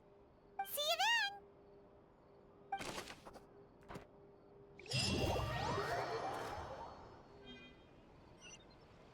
Now that Navia has set out for Arrhenius, we should also get going.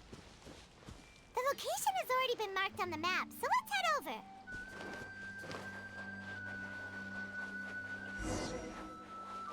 Huh. According to Malus's info, the synth production base is underwater. Let's go and try to find the entrance.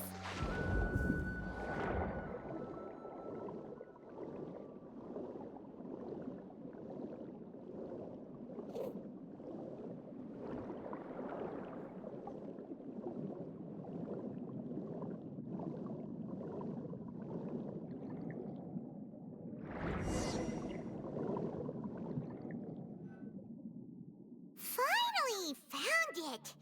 Huh.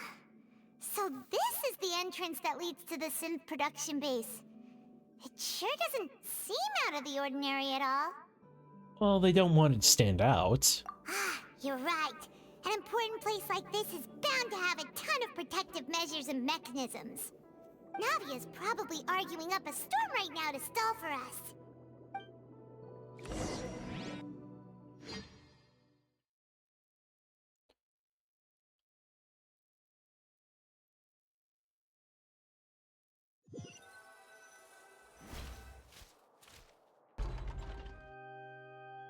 It would appear that I must repeat my question again, Mr. Tartaglia.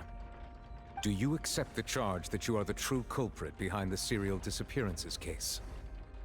To be perfectly honest, I don't understand your country's complicated court system, or the reason why I'm being charged with something I've never even heard of. However, I did hear that people who have been charged can choose to participate in a duel to clear their name. Is that right? In which case, as long as I accept the charge, I can have an all-out fight with that champion duelist Clorinde, right? I've got to admit, that's one of the most enticing offers I've ever received. When I privately sparred with her last time, she was obviously holding back. Real disappointing. Hey! Don't you understand? You're currently the prime suspect for a major case. This isn't the place for you to be looking for fights. Oh? Sounds like the Hydro Archon wants to lecture me on the ways of the Opera House. Then why don't you duel me too? I'm the kind of student that learns best in the heat of battle. No. That's not what I meant. Alas, it would appear that communication with the defendant is going poorly, and we have made very little progress. In that case, let me explain everything from the very beginning again. The goal of this trial is to determine the culprit behind the serial disappearances case. That case had nothing to do with him. You've got the wrong man. Huh? What's going on? Why is she interjecting again? I told you it couldn't be one of the Fatui Harbingers. Miss Navia, this is the second time you've interrupted the court proceedings. I only tolerated your behavior last time because you were able to provide the court with a key eyewitness. But that was an exception rather than standard court protocol. I can very well charge you with contempt of court for your interjections. Oh, please. Did you ever think I had any respect for this place's pointless theatrics? We can put that discussion aside for now. I'm not here to argue with you. I'm here to charge the true culprit behind the serial disappearances case. And if my charges prove true, then Tartaglia here will be proven innocent by default, correct? Oh, a young lady has charged in and offered to clear my name. How fascinating. Well, I'd gotten half bored to death by all these rules and procedures anyway, so I'll take you up on that offer. So, Your Honor, is there nothing else for me to do now?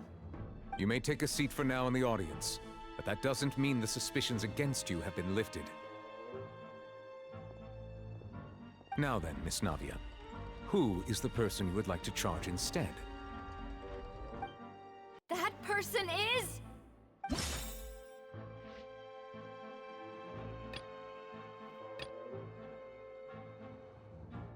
Yeah, I'm looking this up. Is there a correct answer to this?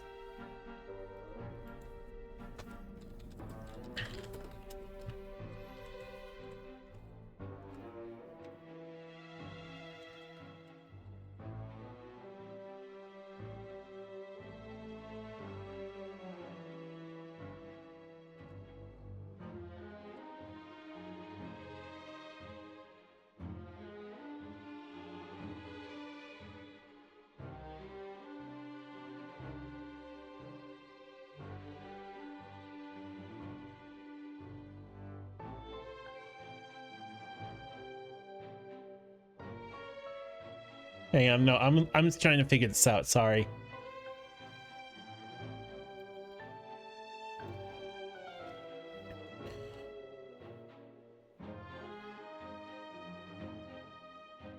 Marcel.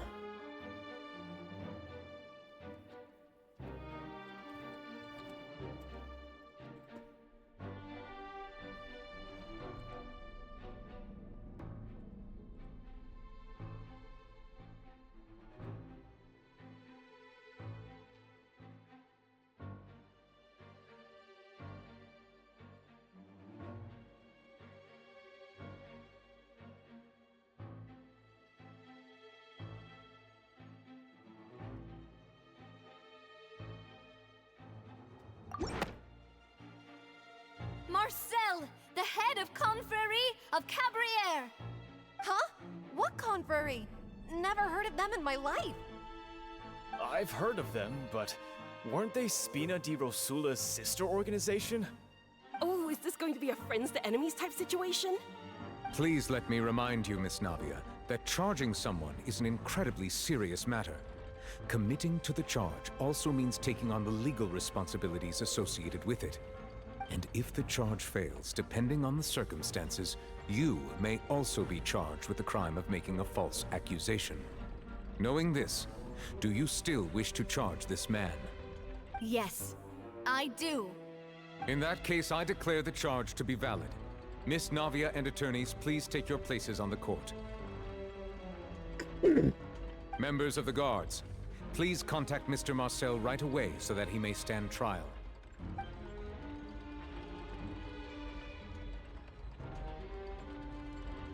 Mr. Marcel, you will not require an attorney. Is that correct? Apologies. It all just happened so quickly. I still haven't figured out what's going on. I think an attorney won't be necessary. This is probably just a misunderstanding between me and Navia. Very well. In that case, since both sides have now arrived, Miss Navia, please present your charges. I would like to take everyone back to 3 years ago, to the case of Callus the Unfaithful. Only through elucidating what really happened in that case can we connect all the dots for the serial disappearances case. Navia, do you really think that I was the one who killed your father? Come on, why would I do that? Callus was my benefactor, and remember, both you and I only ran to the scene when we heard the sound of a gun. If that's enough to make me a suspect, wouldn't that make everyone at that banquet a suspect as well? I think there's no point in getting into the specifics right now. The audience doesn't even have the big picture yet. Even I'm struggling to remember some details of that case. Exactly correct, Your Honor. I must refresh everyone's memory about that case before I can explain my charge and reasoning. I see. In which case, I will recount the findings about that case as originally recorded by Maison Gardiennage.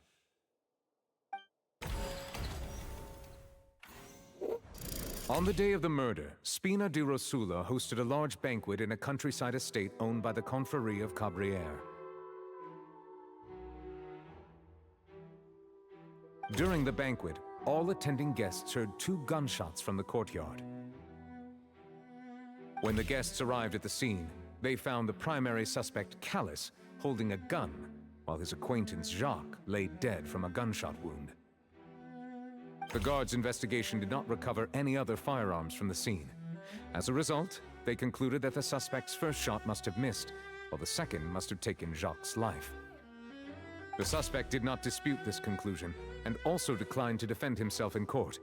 Instead, he chose to prove his innocence through a duel.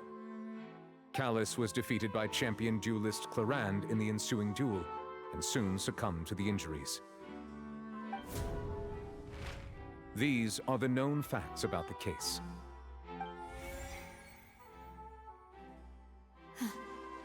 The one with the motive to kill was Jacques, not my father. And even so, Jacques still had no reason to pull the trigger. In truth, the third person shot Jacques first, and was shot in turn by my father when my father seized the gun from him. After that, the true culprit turned the third person into water, erasing all traces of him from the scene. Thank you for the summary, Your Honor.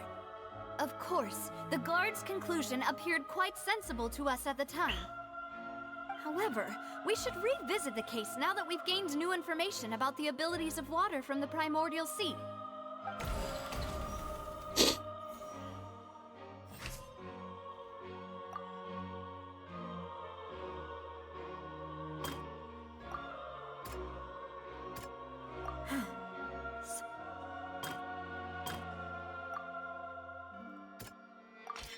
A pile of clothing was found at the scene.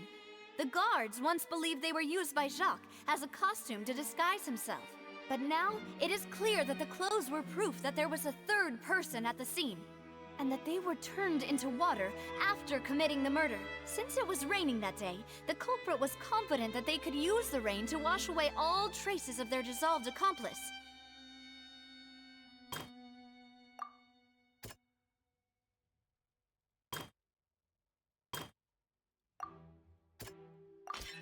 This assassin first shot Jacques, then turned to shoot Callis, only for Callis to wrestle the gun from him and kill him instead.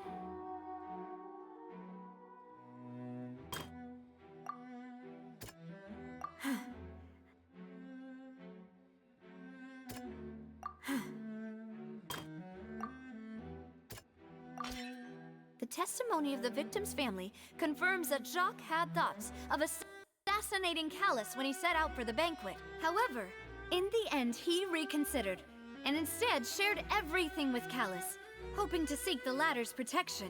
Unfortunately for Jacques, the true culprit had already considered this possibility, and had sent out another assassin. Realizing this, the true culprit caused the hired assassin to dissolve into water, leading everyone to believe Callis was responsible for Jacques' murder. This is the true version of events.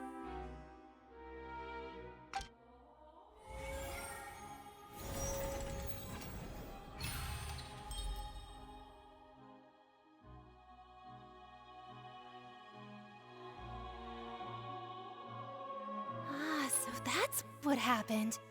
Wait, you're telling me something as dangerous as water from the primordial sea has been used for all these years? What a great theory. It also explains Callis's and Jacques' respective motives. I guess they didn't shoot each other after all. Mr. Marcel, you are the one being charged with the crime. You should provide a rebuttal if you wish to prove your innocence. Ah, but I think I agree with everything Navia just said. In fact, there was nothing in her speech that directly implicated me. Then, may I ask some questions? In my opinion, we primarily need to determine 2 things. 1, do you have the evidence to back up your claims? I'm afraid not. At least not at this very moment. Boo! If you don't have any evidence, you should just go home. Shut up, bitch. I may not have the evidence with me, but I know where I could go to collect it. If we look up the deserted clothes against a record of people who went missing around the same time, we should be able to find a match. Considering the serial disappearances case, the guards probably kept careful records of all missing persons from around that time, regardless of age or gender. That makes sense to me. Monsieur Neuvillette, I would consider this to be a reasonable investigative direction. Why do I feel like Furina's acting a little differently today? Maybe she's scared of embarrassing herself again? Alternatively, she's become more diligent after charging an innocent citizen in the last trial. My second question has to do with the ensuing duel. If the truth is indeed as you described, then why didn't Mr. Callis explain himself in court? If he had testified that a person had been dissolved, he could have at least mounted a defense. I've thought about this too, and the answer is actually pretty simple. He felt there were things that were more important to him. The dissolving power of water from the primordial sea is an important secret for the true culprit of the serial disappearances case. My father could have exposed it for all to see, but he chose to take it to the grave. At that time, Spina di Rosula was in dire straits, and his reputation had already been shattered. He had no guarantee that going forward with the truth would allow the culprit to be brought to justice. What was certain, however, was that it would paint a gigantic target on my back. Boss once told me that Demoiselle had already been selected as the next target of the serial disappearances case. What? If the secret had gotten out, the culprit would have fought an all-out war with Espina right there and then. I wouldn't have been the only one in danger. All of us would have stood to lose our lives. Of course, the guards might eventually figure out the truth of the matter and determine that we were in the right. But what good would that do? How can a hollow verdict protect anyone? Had this opera house ever given my father any kind of confidence in its brand of justice, Spina di Rosula would have had no reason to exist. But by staying silent, we retained the ability to deter our opponents and continue the stalemate. I was able to become Spina di Rosula's president, which made me harder to target, as well as giving me more time to grow and learn. And once I have figured out the truth and stepped up to the challenge, I will do what this opera house cannot, and restore my father's truth and honor back to him.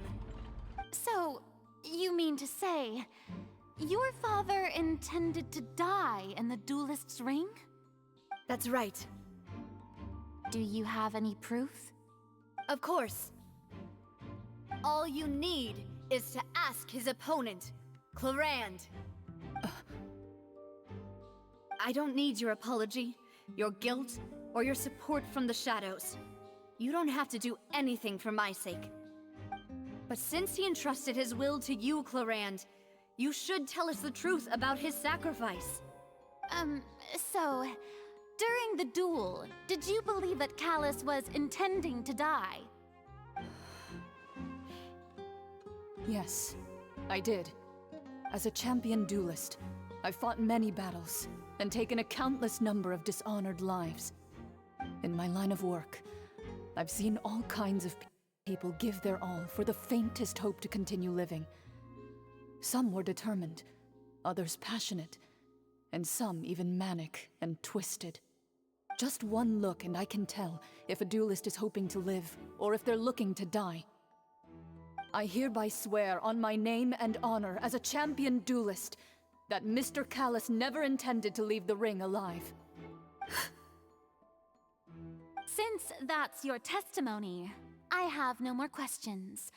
It appears there really are good grounds to reopen this case. I concur.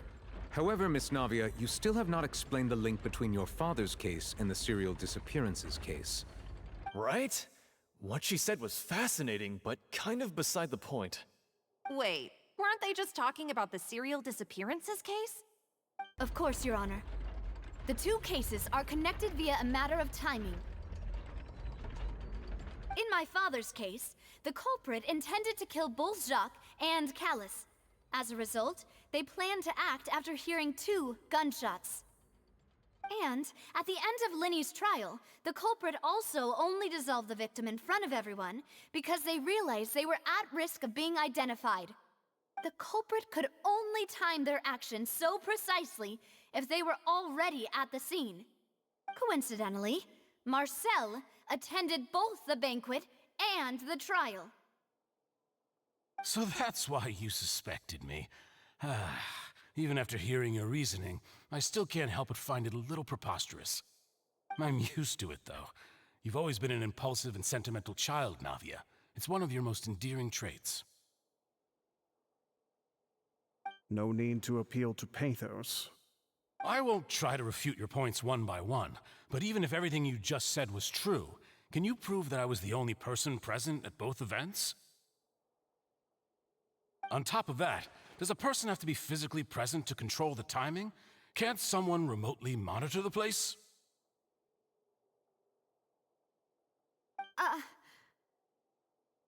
Don't know what she can say to that. I know that even with that, you might still think you can reduce the list of suspects with some further investigations until I'm the only one left on the list.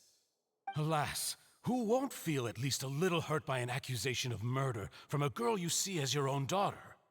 But if I were to dismiss this completely, you'd also think I'm not being considerate of your feelings. Ah well, let Uncle Marcel teach you another lesson. Do you know what the biggest flaw in your reasoning is? I suppose you're gonna tell me anyways. It's timing again. I'm a businessman by trade. From that standpoint, there's no reason for me to kidnap young women. It's a high-risk action with nothing to gain. In addition, I left my home in Snezhnaya when I was young to come to Poisson and work in some trade. My business only thrived when I received Callus's patronage. But the disappearances began before I ever stepped foot in Fontaine. I do apologize, Demoiselle. This was my mistake. No, it's not your fault. I'm sure he had come prepared. Is there anything else you'd like to say? Would you like to check the date of my first business license against the first known case of the serial disappearances? You can also take a look at my border entry records, or ask my friends and family when I left Snezhnaya for the first time. Could those records and testimonies do something to appease the unspeakable anguish in your heart? Seems like she got the wrong guy. At this rate, Navia will be convicted for falsely accusing him. I think you've done a superb job of dissecting your father's feelings as he neared the end of his life. But aren't you going against all of his wishes and expectations right now? He wished for you to become more rational, collected, and conscientious, instead of dwelling only on your own feelings. Once you've learned to be more considerate of others' feelings, and to stop rushing headlong into things, you'd have met most of his expectations. This isn't just about me, and it never has been. The biggest difference between me and the rest of the victims is that I still have the ability to search for the truth, while that same agency has long been taken from them. The people whose families were destroyed by synth abuse, the people who lost their loved ones to the serial disappearances, and the people who suffered tragic ends due to their sense of justice. Many people's images are flashing before my eyes. I'm sure some are coming to those of you in the audience as well. And whose image do you see, Marcel? Is it a man named Vacher? Oh, so you do know that name. I'm merely surprised you'd suddenly say the name of someone I've never even heard of.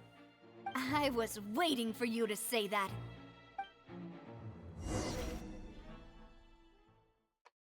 This is actually getting good. Shame no one else is enjoying it with me.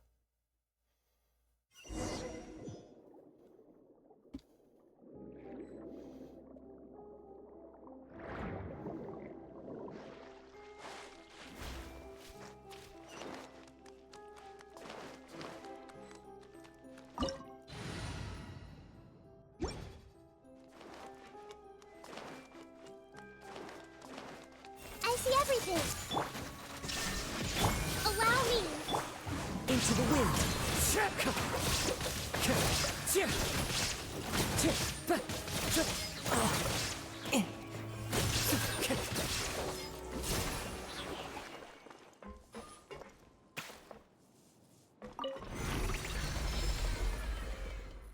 Whoa! The floor is going up! Is it because of this mechanism in the middle? That guy really prepared a lot of stuff for this place.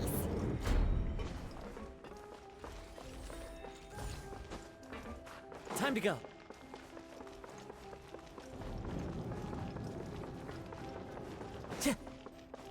Time to go.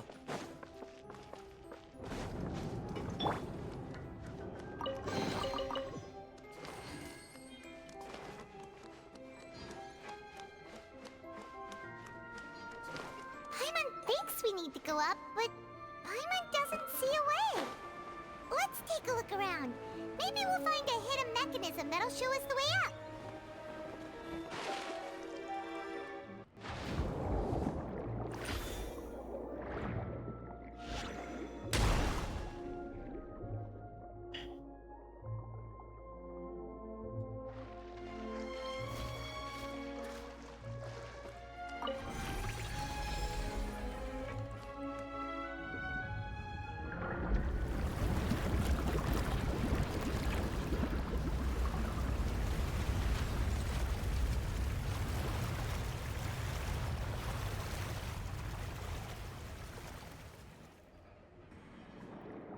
The water level is rising.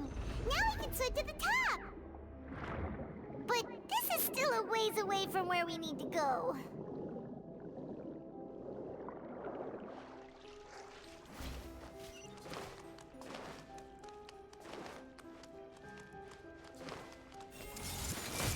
There is no escape! Hold the line. Wind Strider!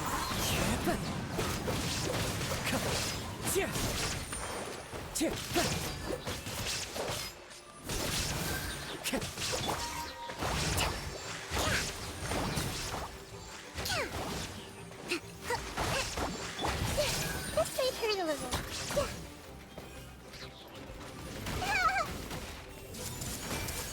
Shine down! Rest and rebuild. The wind knows me.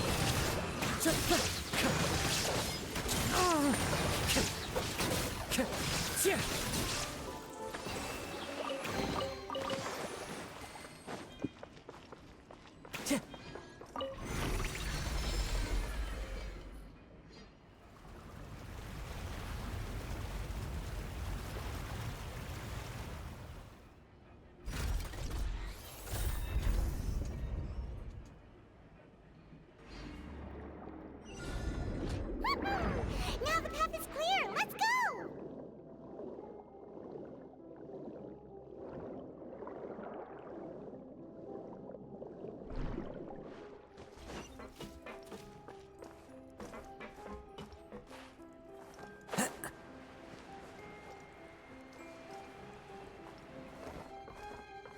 Time to go.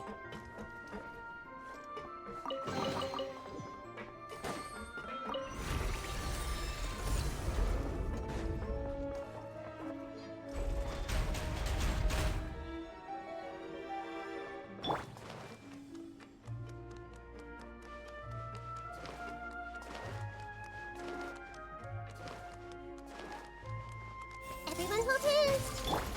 There is no escape! Hold the line. Into the wind! Clouds high! The birds call!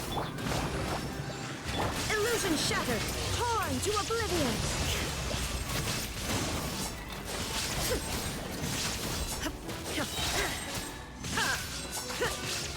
I see everything. Rest and rebuild. One with nature!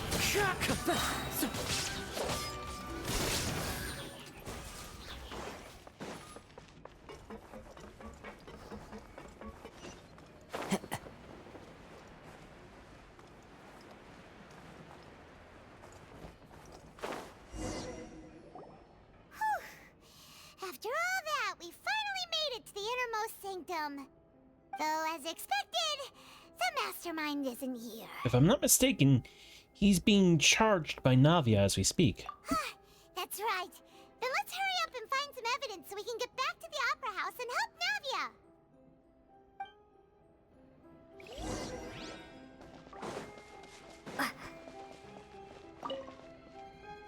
What's this over here? Looks like some kind of place for research. Experiment number 16 aims to verify Jacob Ingold's research conclusions on the primordial sea and use his theory as a foundation to achieve a breakthrough. The experiment was a failure. No individual managed to resurface from the water from the primordial sea. Female specimens 22, 23, and 24 were dissolved.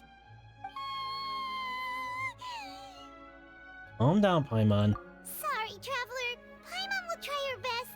It's just that Paimon's never read something so scary before. How can someone write something that terrible in such a matter-of-fact tone? You read the rest. Paimon's too scared to keep going. The goal of the researcher is to save his lover, a woman called Vinair, who is dissolved. So that's why he did all of these experiments. Wait, did he really think he'd be able to find a way just by dissolving people over and over? That's just insane! There's another name here. Vaser. Huh? Isn't that the name you heard by the fountain? Paimon thought he was an eyewitness in the serial disappearances case. He was the researcher. You mean Vacher is the one who did all of these... experiments? Yes, he signed off on a bunch of the experiment reports. So that's it! Vacher was no victim, but personally took his lover and... No, that's not it either! If that's the case, why would he want people to resurface from the water? There must be more than meets the eye. In any case, Paimon will write it all down.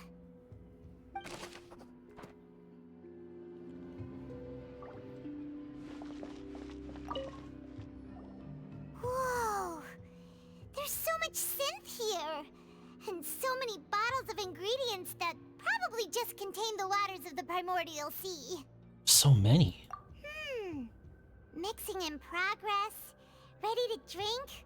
Stock sample? Huh. They've also got all the synth pretty clearly labeled. Whoa, there's even fruit-flavored synth? Well, that's definitely proves that this is where they produce synth. Yep, it's super obvious.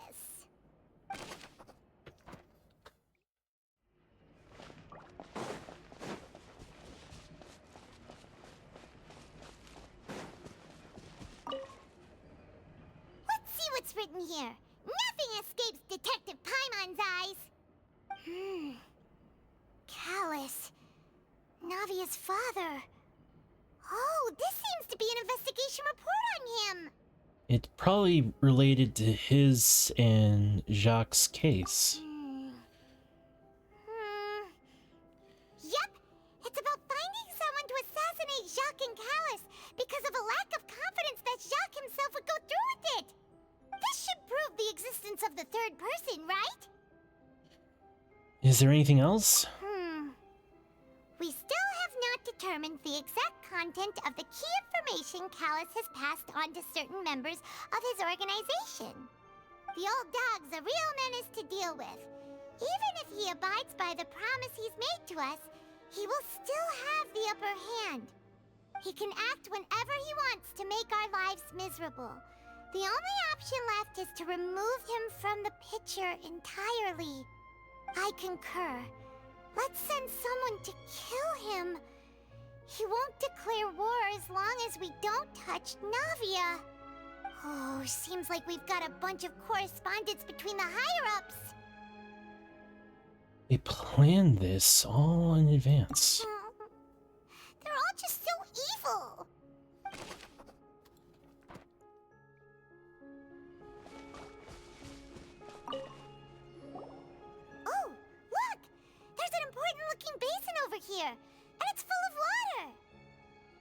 This must be water from the Primordial Sea. That means this is where they make all the synth.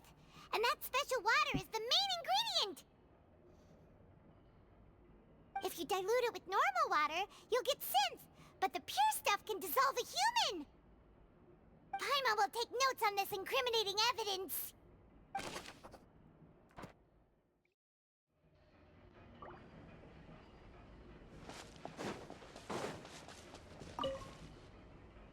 What's all this? Aw, it's a bunch of really cute things. Pink accessories, a hair tie, a necklace, even a makeup box. There's a name too. Oh, Paimon sees it too, but why are all these cute things labeled with different girls' names? They probably belong to the victims. Huh? You mean the girls from the serial disappearances? They were brought here? And then they were turned into water. And all the boxes of things. These names. That means... Oh, this is terrible.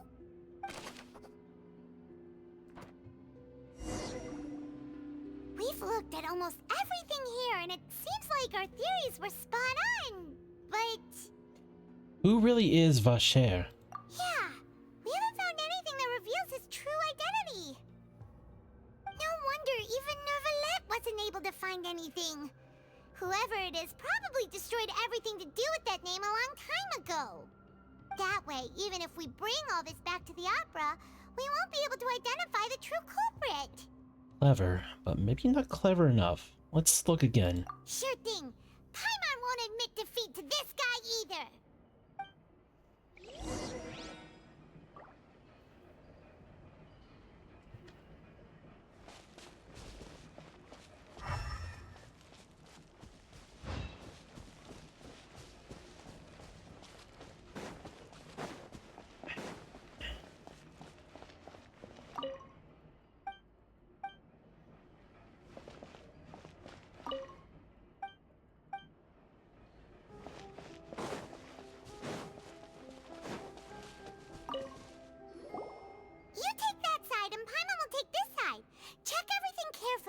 We'll find something for sure.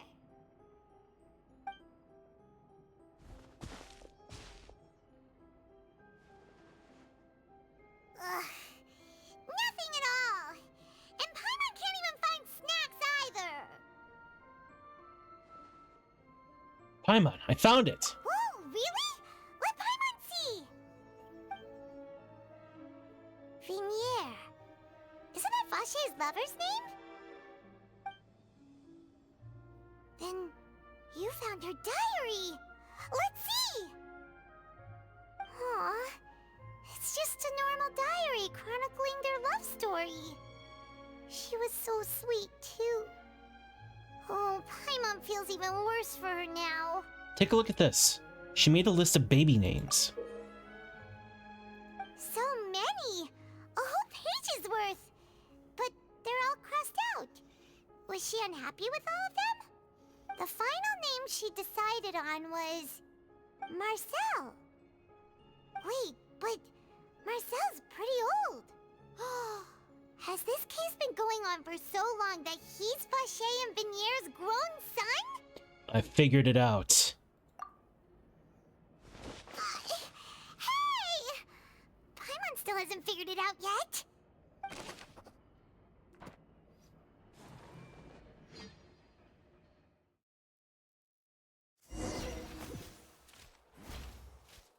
And whose image do you see, Marcel? Is it a man named Vacher? Oh, so you do know that name. I'm merely surprised you'd suddenly say the name of someone I've never even heard of. I was waiting for you to say that. Navia! We're back! As expected of my partner. I just knew you'd return in the nick of time. Just how often do you intend to flout the rules of this court? It's all right, Monsieur Neuvillette. Given their confidence, I expect they've found the crucial evidence.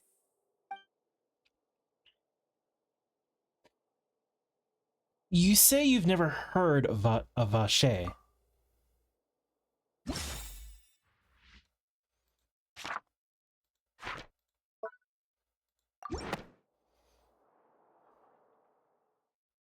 But the truth of it, Marcel, is that you've always been Vache. Huh? We've investigated your lair and we already know everything! After your lover, Vinier, was dissolved, you kept abducting young women to experiment on the hopes of bringing her back to you! You even created Marcel as a new identity and destroyed all records of your past as Vache! So that's it. Even the villains in opera performances rarely go that far. And with that, Marcel's motive has now been established. This information regarding your past also dismantles your prior timing defense. Well, Marcel, do you know where you went wrong? You fixated your gaze on the lover that passed away, instead of paying attention to the living people around you. So, you never noticed how we changed, or how we grew as individuals. You also never understood Boss's real expectations for his daughter. Or our determination to see things through. Your determination. Mr. Marcel, please speak up now if you would like to defend yourself. Otherwise, the trial will move on to the next stage. Do you really think I wanted to do any of this? Pay attention to you? What for? Have you ever paid attention to me? Ever empathized with my pain? Ever known how it feels to watch the love of your life dissolve right in front of your eyes? No one helped me. No one even believed me. All those decades ago, even the officers from the Maison Gardiennage were laughing at me. They said there's no way a human being can turn into water. So I must have gone mad from grief. Vinier's death was brushed away by all of you as if it didn't matter at all. Well, now you know, don't you? Ha! Well, it's too late now. All those who were dissolved are gone forever. You only have yourselves to blame.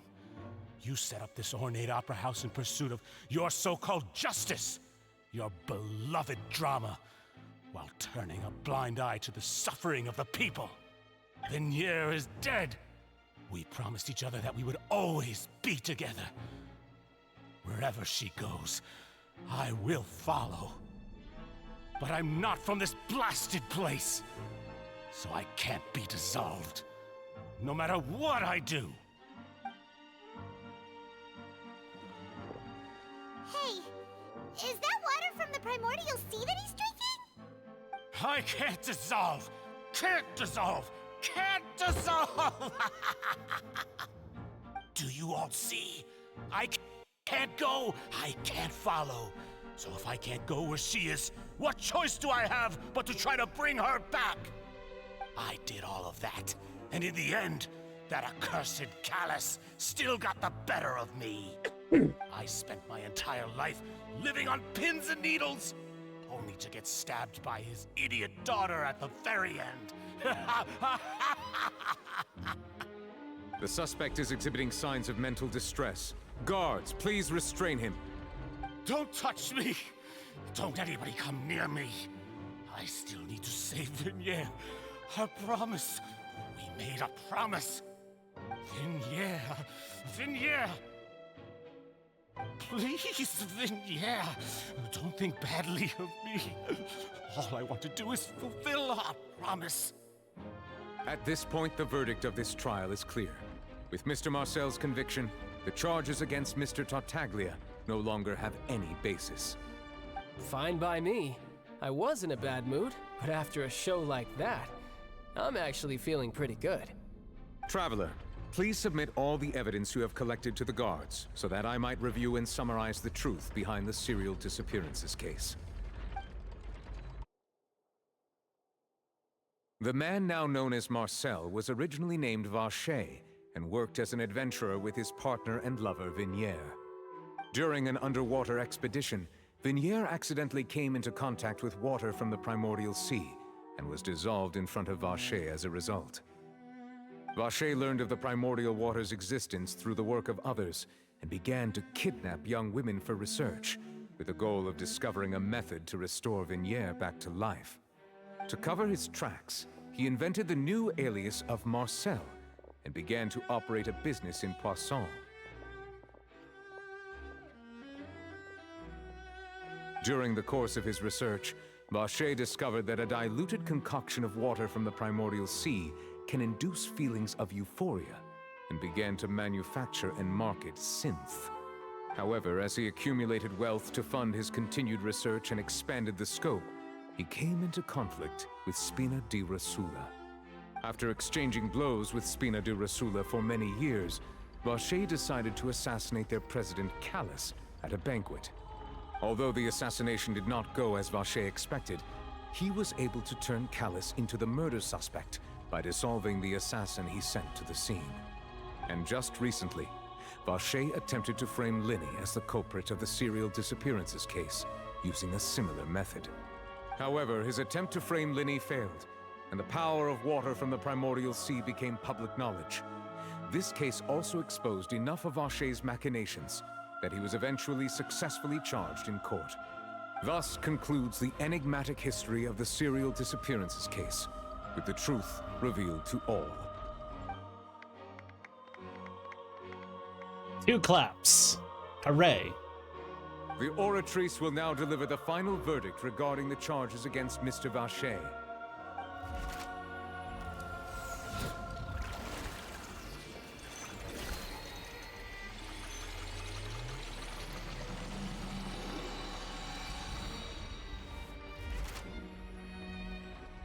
According to the judgment of the Oratrice Mécanique d'Analyse Cardinal, Mr. Vacher is guilty.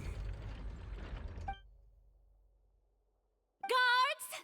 Take Vacher away. Good. It's what he deserves. With that, the serial disappearances case is over now. We really just witnessed history. Who would have thought the true culprit would be such a polite and well-spoken guy? Yippee! We helped Navia bring the bad guy to justice! He's hurt so many innocent people and now he's finally getting what he deserves. Huh? Are you okay? Avia? Demoiselle, you were absolutely brilliant. The day our late boss had always hoped for has finally come. You can rest easy now, knowing justice has been served. Yeah. Yeah. It's finally over. It's all thanks to you guys. And my partner. See, Papa? Spina di Rosula's still doing well with me at the helm. Well now, hasn't this been a most delicious piece of drama? The villain has been caught, justice has been served, past wrongs have been righted, and it's a big ol' happy ending. Since it's been such a great show, I'll just let the false accusations against me slide. Either way, I've still got some business to attend to, so if you'll excuse me... Please wait just one moment, Mr. Tartaglia. What now? None of this has anything to do with me. According to court protocol, since this trial was initiated due to a charge against you, a verdict must also be made regarding the initial charge before the trial can conclude. Oh, come on. Is this really necessary? Haven't you already caught the real criminal? Isn't it time for side characters like me to exit stage left? Please respect the laws of Fontaine. This has always been the rule. All right, but this sure is a lot of hassle. All I need to do is stand over there, right? Let's just get this over with. Through evidence presented in the public trial that was just held, it has been established that Mr. Tartaglia has no direct connection to the serial disappearances case. The guilty party has been identified, and thus it is logical to suppose Mr. Tartaglia is innocent of the charges. We now turn to the Oratrice Mécanique d'Analyse Cardinal to render the final verdict on the charges.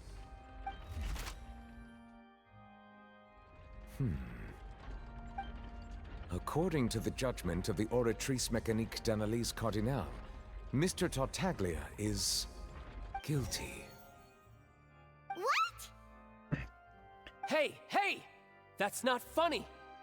Didn't you just say I'm supposed to be innocent? What's with this verdict? Is your justice machine malfunctioning? Huh? This has never happened before. The Oratrice actually returned a different verdict from the Chief Justice. I mean, have you ever heard of an innocent Fatui Harbinger? Do you think the Oratrice might have just convicted him on general principle? But weren't the charges about the serial disappearances case? No matter what else he's guilty of, it shouldn't affect the verdict in this case, right? Child has been declared guilty by the Oratrice. Just what's going on here? The judgment of the Oratrice Mécanique d'Analyse Cardinal is, by law, the final verdict of the court. We must accept the guilty verdict. Guards, please take the suspect into custody per court protocol.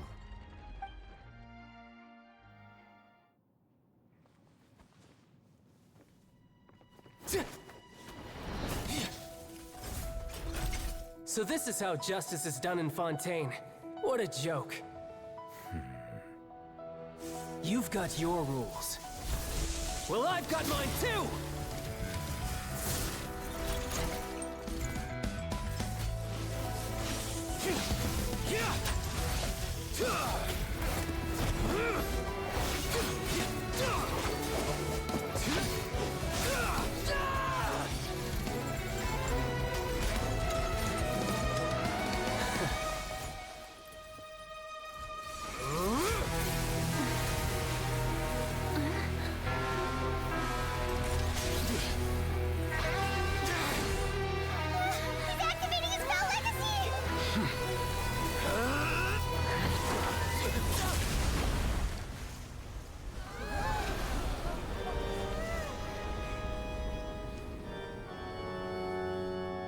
I am sorry.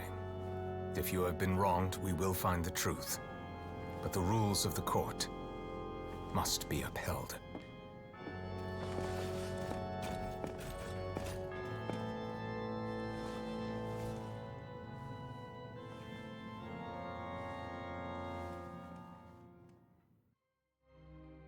Am I? Hey, Monsieur Neuvillette, what's going on? Shouldn't they have been cleared already? Apologies. This is also the first time I've encountered such a situation. However, according to the rules established at the conception of Fontaine's court system, the Oratrice's judgment is the final verdict of the court. All I do is follow court procedure. As for why the Oratrice arrived at the conclusion it did, you should probably ask someone more knowledgeable than me. If the Chief Justice doesn't know, then we have no choice but to ask the Archon herself. Why are you looking at me? I had nothing to do with it! I don't know what happened there either! Hey, stop staring at me! What does Lady Furina mean by that?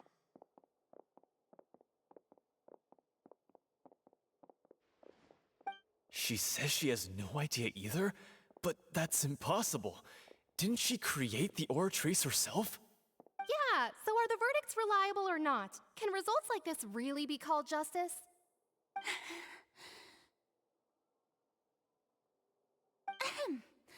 My dearest citizens, did you really think we'd allow an incorrect verdict to be handed out in this court? Did you really believe that the judgment could be mistaken or be the result of some sort of random mishap? Don't tell me you thought even I had been blindsided by the Oratrice's result. But the way she looked just now, it was pretty obvious she had no idea what was going on. However, given the state of things, I shall give you an explanation. Everything that just took place, including my supposed shock and bafflement, was a part of an elaborate performance, with every action meant to stir up drama and excitement.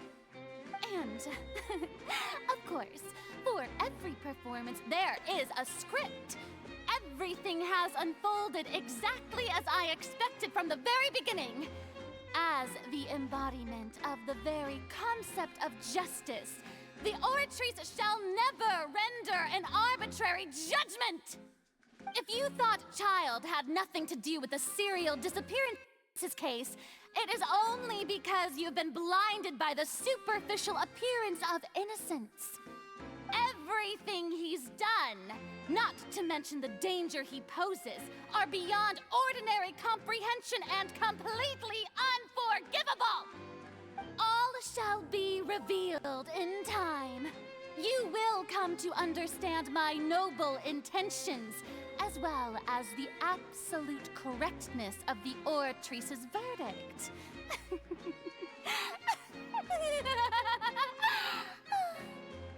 Now, having said that, although I hate to leave things hanging in suspense, it is now time for this performance to end. As the lead actress, I shall be the first to take my leave. Toodaloo! So she chose to make her escape after all, did she? So you're saying we shouldn't put much stock into what she just said? She probably just put on that performance to save face. As for the truth, it's unlikely that she actually has any idea. Way to pull the rug out from under her. However, please be assured that I will continue to investigate this case in a personal capacity. Just as I promised, if the judgment has been incorrect, we will do our utmost to clear his name. All right. Even though we feel pretty badly for him, we'll take your word for it for now. After all, he's done plenty of bad stuff, so he should have known he'd go to prison someday, right?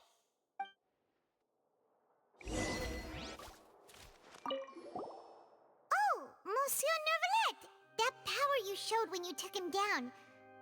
Who are you really? I'm the Chief Justice of Fontaine, of course. If officers of the law lack the strength and capability to enforce it, then it makes a mockery of justice. I know exactly who he is. I think everyone knows he's the Hydro Dragon.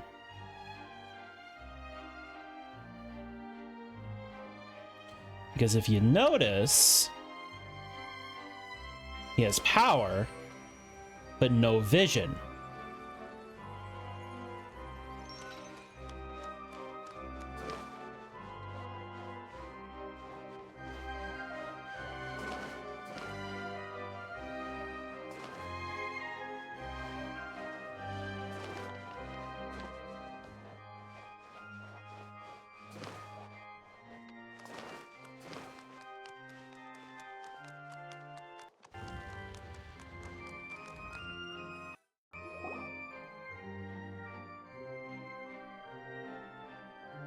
Hey, what are you doing? Quick, stop him!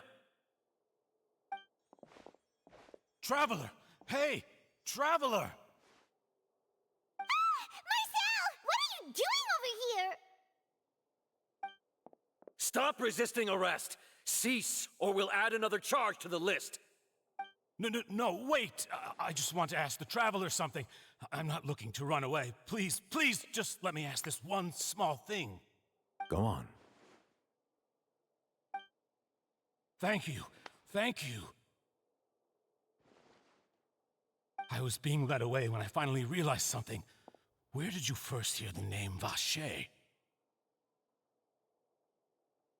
I erased all records of that name. So, unless... Are you still trying to prove your innocence? Give it up. You've already been convicted.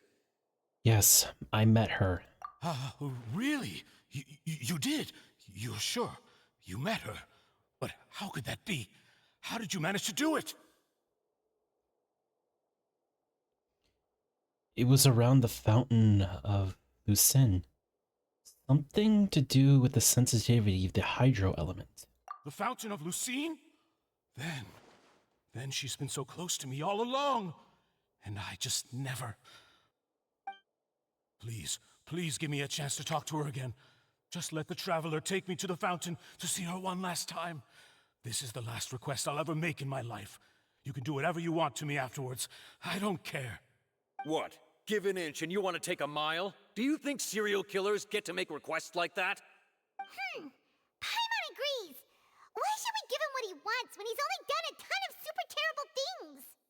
This request, is it worth as much to you as your life? Of course! Wait, no. It's worth even more than my life. Humans. Will they betray the instinct to live just to satisfy spiritual needs? Very well. I will grant your request. Your Honor, I fear that... I will go with him. You do not need to worry about any escape. In that case, I shall leave him in your most capable hands, Chief Justice. Thank you, Your Honor.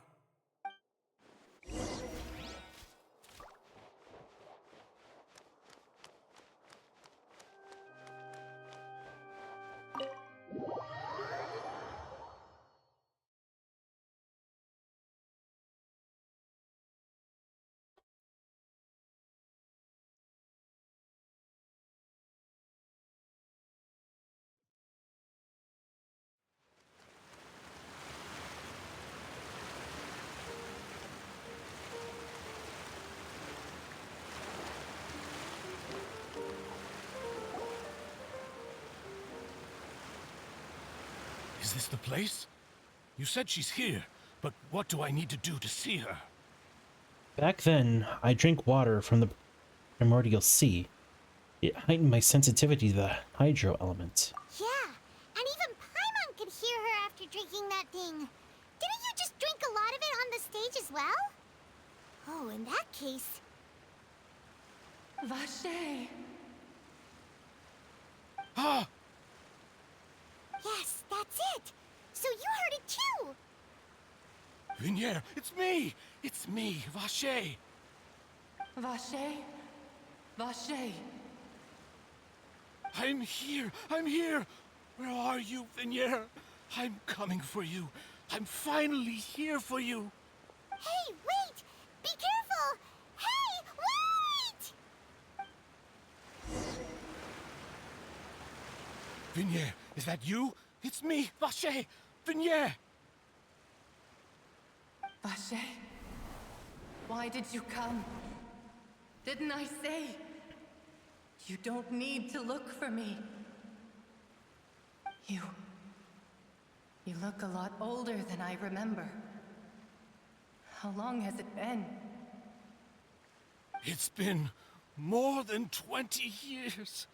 I've suffered for over 20 years since the day you left. All this time, only the thought of bringing you back has kept me alive. Nothing else mattered to me. I must be dreaming.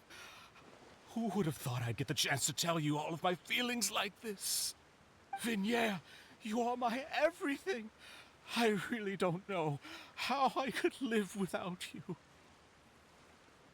But Vache, if you ask me, this world would be better off without you. What are you saying? If not for you, I would have finished my law degree and probably become a top-tier attorney one day. If not for you, I would have continued to pursue my love of the arts, and my works would have been displayed in the Palais Mermonia itself. If not for you, I would at least have been able to take care of my mother. And she would not have grown old and died alone, with nothing but the tears on her cheeks. It's all because of your selfishness, Vache. It's all because of you. Wait, you are not Vignere. Who are you? You're right. I am not Vignere. I am the sacrifices.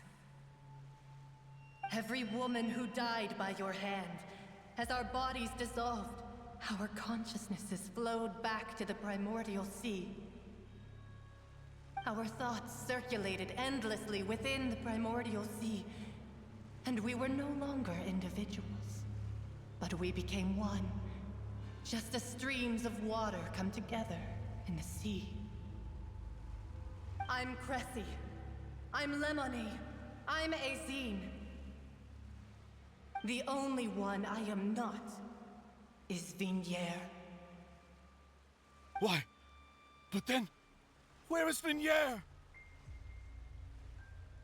She doesn't want to see you anymore. Every tendril of her consciousness is avoiding you.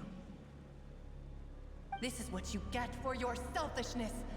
Your selfishness robbed us of our lives and our futures. You said time and time again that you'd do any and everything for her. But did you ever consider whether she'd want to see you do the things that you did? If she would despise you for what you became?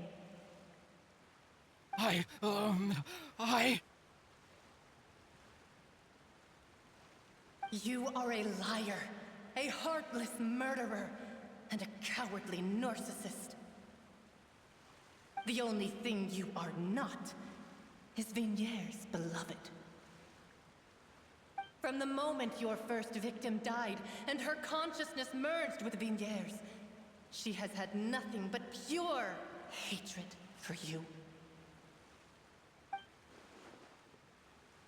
It looks like I didn't meet Vignier back then either. They must have wanted me to lure Marcel here in the very beginning. No! Yeah! She can't hate me. Let me see her, please! Have mercy! You still don't understand. When I said don't look for me, that came from the real Vignier. She really doesn't want to see you anymore. But on top of that, she also said that because it's her final drop of pity for you. She said that because she knew that if you did come here, we will show no mercy to you. Vache. Vache? Vache. Vache. Vache. Vache. Drown.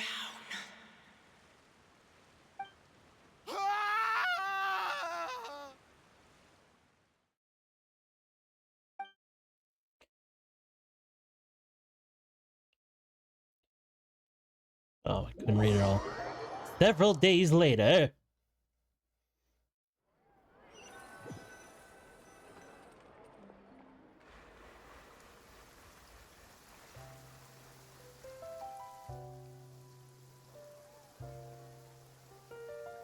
Finally, we have some time to do shopping. Gosh, it's really been a long time since we've been able to relax. Shopping in the streets is so... This way, though. My legs are killing me. Huh. Well met, partner. I knew something great was going to happen when I woke up in such a good mood today. Even this weather can't put a damper on the demoiselle's mood. It's a pleasure to see you both again. Oh, hey, Navia! It's been a few days. Paimon's already started to miss you. Oh, now that I believe. I'm easy to work with and always bring home the bacon. Who wouldn't treasure having a partner like me? Sounds like you're really enjoying life these days, Navia. What have you been busy with since the trial? It's just been one thing after the other. I've been making non-stop trips between Poisson and the courts in Sen. Everyone from Spina di Rosula organized a memorial for my father. We never held a memorial when he first died, since everyone knew that even if we held one back then, no one was going to come. This time, though, everyone in Poisson, and even many people from the court, all attended. So his name's definitely been cleared now. That's what we like to hear. It's been the dearest wish of Demoiselle all along. That blasted stubborn fool. I was right to put my faith in him. I'm so glad I didn't give up on the case all those years ago. Things turned out as well as they could have. Oh, by the way, I ran into Charlotte just after I left the memorial service. Well, maybe it'd be more accurate to say I knew she would be there, and there was no way she'd just let me go. Huh? So you know Charlotte too? The Charlotte? Journalist from the Steambird? Yeah, way back when I first became the president of the Spina di Rosula, she was all over me.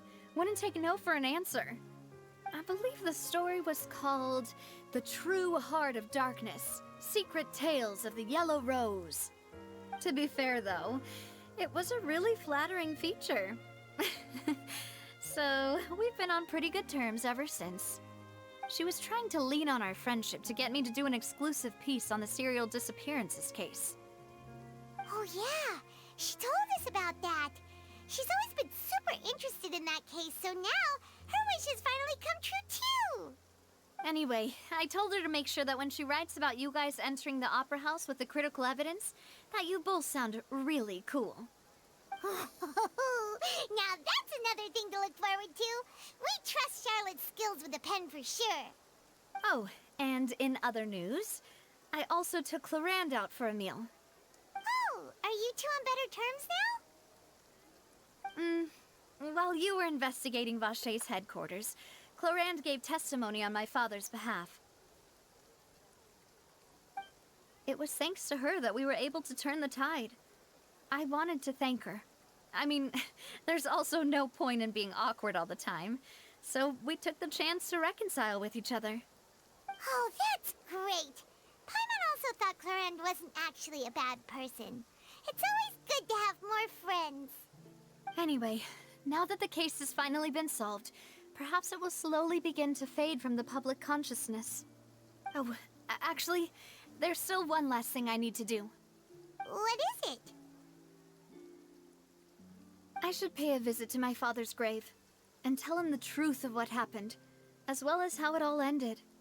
And on top of that, just how much people still look up to him, to this day. That includes me, too. Miss Navia. Indeed. Can I come too? We want to go too! We also think Callus is a really admirable person. Sure thing. I'd like you two to share the moment with me. After all, without you, there might not have been such a positive ending. And in that case, everyone, let's be off. Considering the recent weather, we'll be lucky if we can reach Poisson before dark. Yeah, you're right. It's been raining non-stop for a few days now.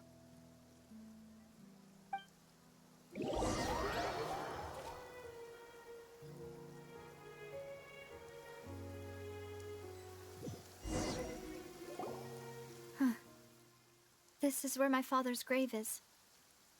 To be perfectly honest, even I haven't been back here for a long time. Huh? There's someone there already. Wait, that figure. It can't be... Isn't that Neuvillette? Why would the Chief Justice be here? Huh? Navia?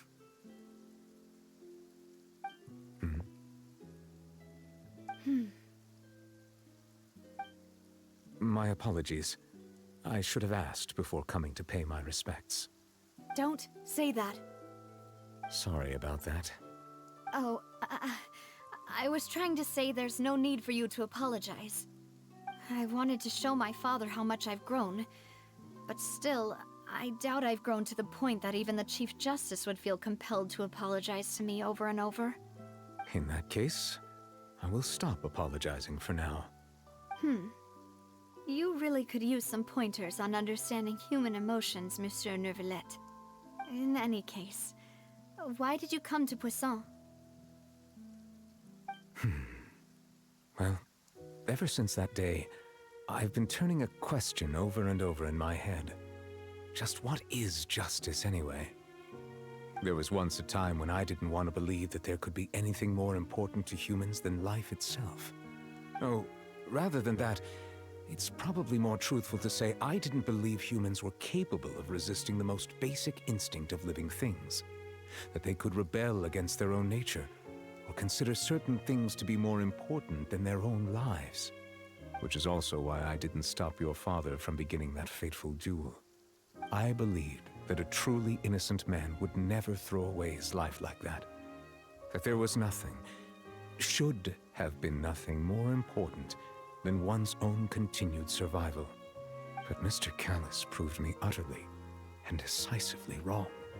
If not for his sacrifice, the serial disappearances case would have remained unsolved to this day. Mr. Callis made the choice he did for his daughter, for his associates, and for many people completely unrelated to him. And in the end, from a certain perspective, one could say that he did it all for the sake of justice. A justice that's higher than life itself. So, you asked me why I came here. I just wanted to say my apologies to Mr. Callis in person. I should have noticed all of this much sooner. This regret has filled me with a sadness that has haunted me for days. That high and mighty chair in the opera Epiclese indeed insulates one from many important things. Spina di Rosula, thank you so much for your hard work and perseverance. I'm sorry for being mad at you before. So, you're actually one of those types that's cold on the outside, but pretty thoughtful on the inside, huh? That reminds me of Silver, one of my guys. Sorry about that. Self-expression is not one of my strong suits. Didn't I just say you don't need to apologize? Ah, so Navia and Neuvillette seem to have made their peace as well. Let's not disturb them for now. We can wait till after they're done.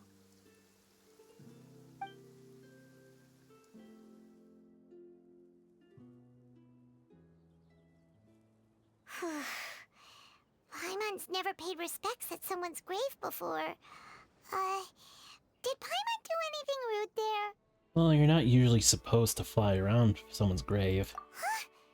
Oh, Paimon didn't know that was a thing. But Paimon doesn't know what she would do if she can't fly. Oh no. Paimon hopes Miss Navia won't be too mad. Well, she took it seriously. Anyway, Neuvillette is still standing around there. It's not often that we can catch him alone like this, so why don't we go talk to him for a bit? If we can't talk to Lady Furina, we can at least talk to him, right?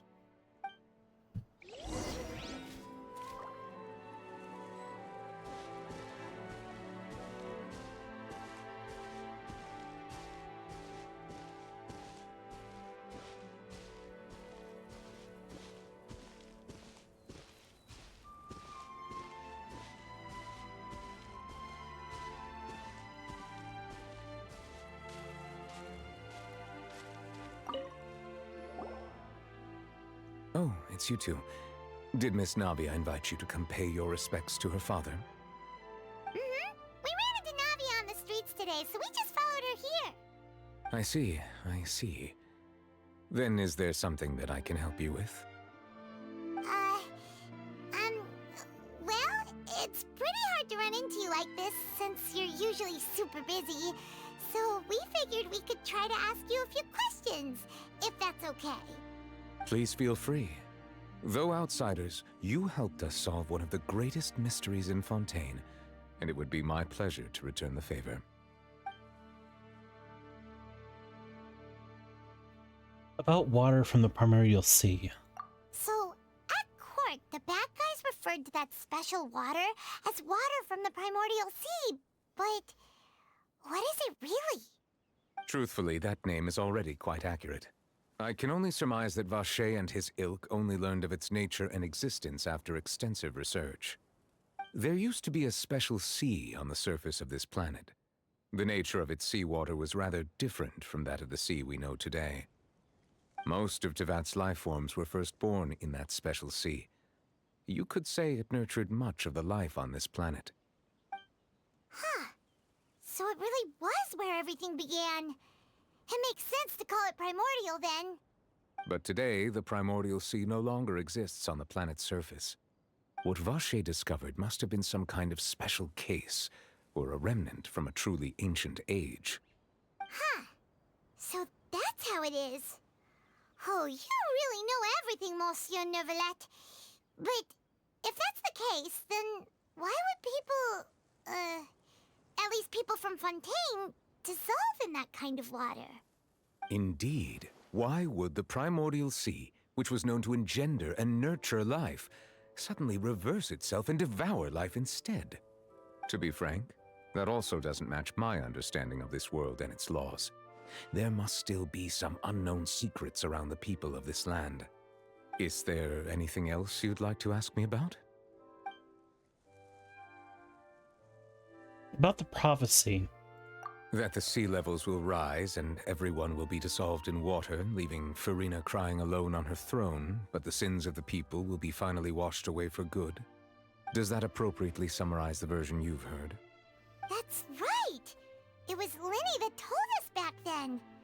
And that about covers all the main points. Yes, up to the present, I think we reached a point where we have no choice but to confront this prophecy directly. Rumors have it that this prophecy is rooted in the last words the former Hydro Archon left to the world before she passed away. A prophecy? Of the former Hydro Archon? Wow. This is the first time that we've ever heard of it. 2 parts of the prophecy have already proven correct. The rising sea levels and the ability of the people of Fontaine to be dissolved. We should be more vigilant and stay on the watch for further signs. Speaking of the prophecy, Furina has also always taken it quite seriously. Indeed, she has been collecting information and intelligence from across Teyvat for this purpose. If the rumors were true, then perhaps this prophecy is the conundrum left to Furina by her predecessor. But with Furina being the way she is, can we really trust her to solve it? Is there anything else you'd like to ask me about? He did not answer. About child. My apologies. My investigation has still not reached its conclusion. However, I still believe the judgment of the Oratrice was not rendered arbitrarily. But you also said you thought he was innocent. For many years, I have been quite aware that the Oratrice does not simply mechanically repeat the verdict that I give on each case. As a divinely created mechanism, the people's unified faith in the concept of justice is integrated into it. Not only can it produce the incredible power of indemnitium, but it likely also possesses other traits, such as self-awareness. Which is all to say, I have been prepared for a situation like this for a long time. Huh. So when Lyney told us that he heard a human voice from the room where the Oratrice's core is stored... I was not aware such a thing had occurred. Perhaps that could serve to prove my conjecture. I will add that to the list of items to investigate. In any case, I am inclined to believe that the Oratrice does have a methodology all its own. We just do not have enough information. Based on Furina's reaction, I doubt even she had any idea what was going on. She managed to bluff her way through it, though, with her time-tested twin tricks of bravado and drama. While we do intend to get to the bottom of this, for now, we regret to say that the Fatui Harbinger will just have to bide his time in the fortress of Meripede. If we did incorrectly convict him of crimes he did not commit, we will most certainly compensate him to the fullest extent allowed by the law. If you ask Paimon, the only compensation he'll want is a no-holds-barred fight with you. Is there anything else you'd like to ask me about? About my sibling. Your sibling? Another blonde-haired traveler? I'm sorry, but I've never seen anyone who matches that description. If he ever stepped foot in Fontaine, I'm sure he followed our laws to the letter, and had no reason to appear on the stage of the opera Epicles. Is there anything else you'd like to ask me about? I have no more questions. Very well. It was my honor to provide you with what answers I could. I very much enjoyed conversing with you. It will soon be time for me to leave this blissful tranquility behind and return to Palais Memonia. You really are super busy, Monsieur Neuvillette. Paimon thought you only came here to pay your respects today because you had the day off. Crime and villainy do not have the day off, and so justice must work around the clock as well. This is merely the nature of a justice's work. All right. You've got a point. Huh? Paimon just noticed that the rain has stopped.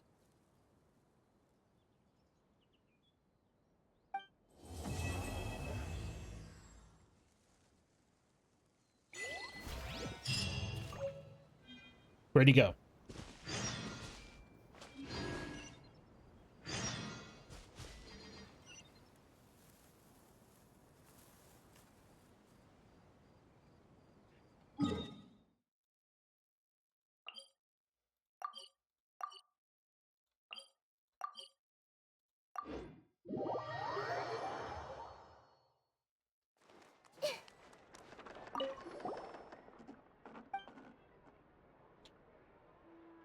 This one must be a puppet too. Perhaps. There shouldn't be another possible.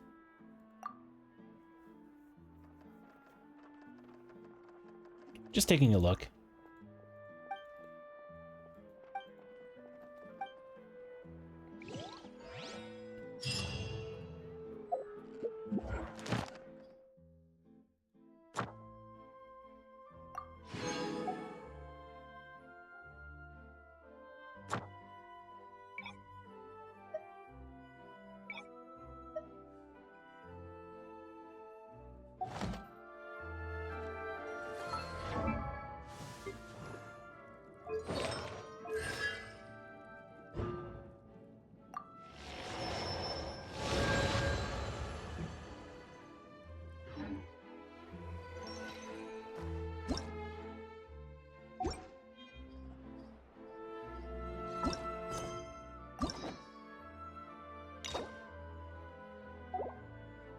Will not be unlocking that just yet. What they say is true.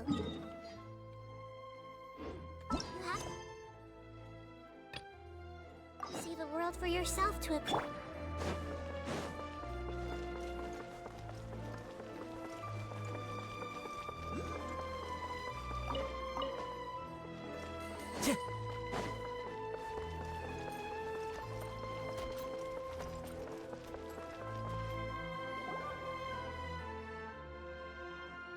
Oh, annoying.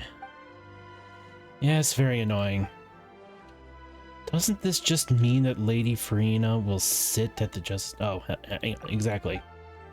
The justice table. What does that mean? Oh my, we have guests. Judging from your clothes, you must be Outlanders, yes? In that case, it's quite expected that you might not understand our local lingo. Allow me to put in this way. You should sit in the justice's table. Well, who should sit in the justice's table? The judges. The justice, of course. And who is our chief justice? Monsieur Neuvillette, naturally. Oh my. Well then, why is our dear Hydrocon sitting in Monsieur Neuvillette's chair? Come now, tell me. What would the poor people being judged think of that? For me, why, I would feel cheated. Our Hydrocon knows nothing about being a judge. Well, it does seem like you wouldn't be getting... Well, we're advertising. Exactly. Trials will be not as advanced. What? Ugh. I have lost the ability to read. So it does mean that Paimon thought it... Well, so it does mean what Paimon thought it did. Wait, just a second. Are you sure it's okay for you to make fun of your god like that? Of course. Archon loves make such jokes. Yeah, if those words reach her ears, she would tie me to a stone and have me hurled in the deep lake, watching enthusiastically from the sidelines the entire time. But our dear guests, do not grieve yet, for our good Arbon is ever so flighty with his words that even millstones could not sink him. Oh.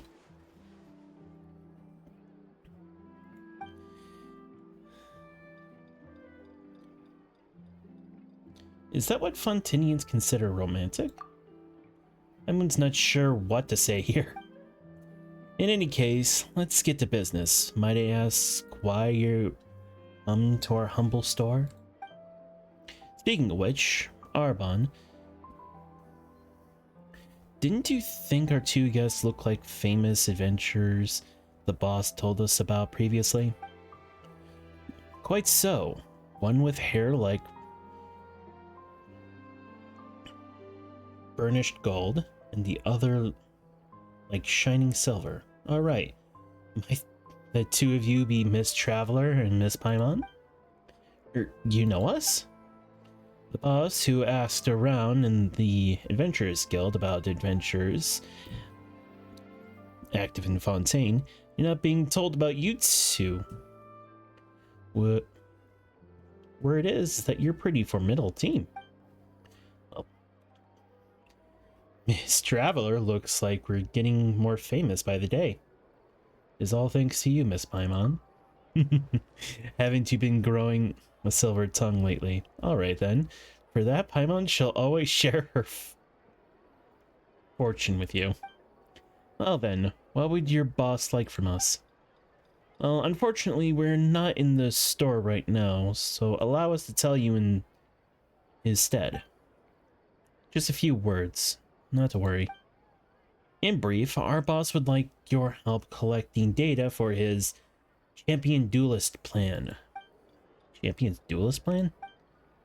It's a plan to use Champion Duelists as the main characters, development centerpiece, and focus of the adventuring for new line of Clockwork Toys. Oh, right. There's our business, by the way. Clockwork Toys. Also, have you two ever heard of Champion Duelists? I have. Don't worry, continue. Our boss believes that this is an excellent culture for Fontaine, as such toys of this kind have yet to sell very well instead. Well, indeed. And if they do get popular outside the country, we can also win honor for our nation. 2 birds with 1 stone, I say. And I can see Lady Farina herself pinning medals on our chest. Okay, so what's the situation? So that's the situation. But if you're making toy champion duelists, what do you need us adventurers for? Well, you can't develop anything without data. And the strength of the champion duelist is honed in all manner of potential places. Getting data on these isn't easy. Oh my god, I can't fucking read. What is wrong with me? I'm just gonna skip ahead. That's false advertising.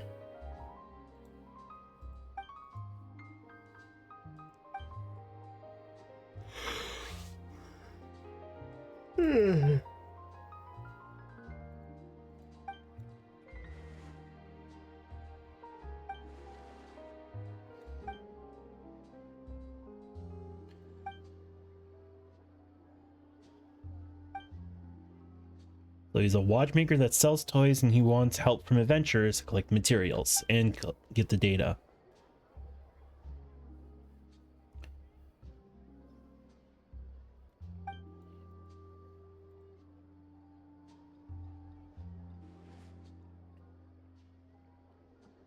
Oh my.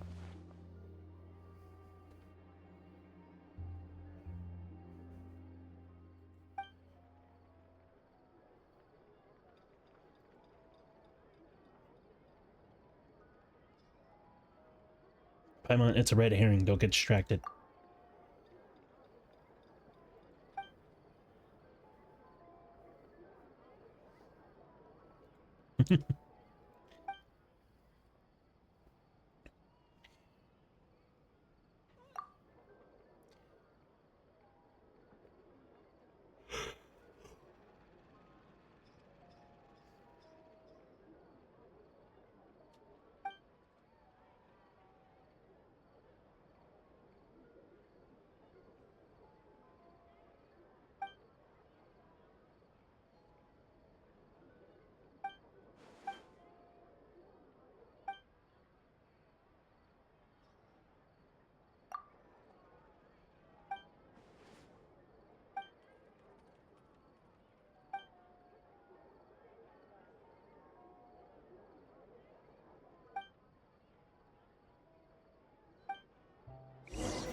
Okay, I am doing the correct one. Nice.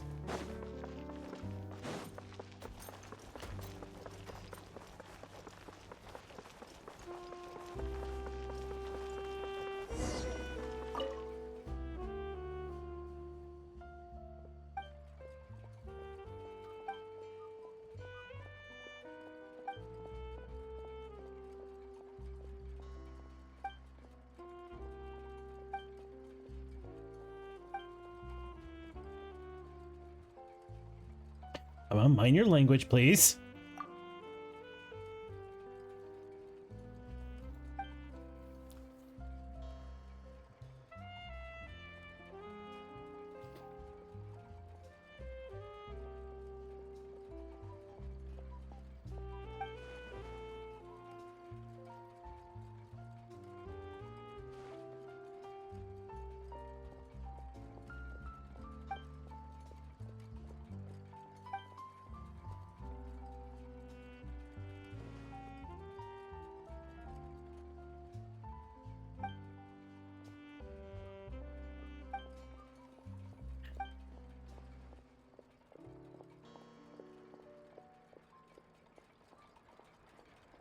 I heard that you got your inspiration from Mondstadt.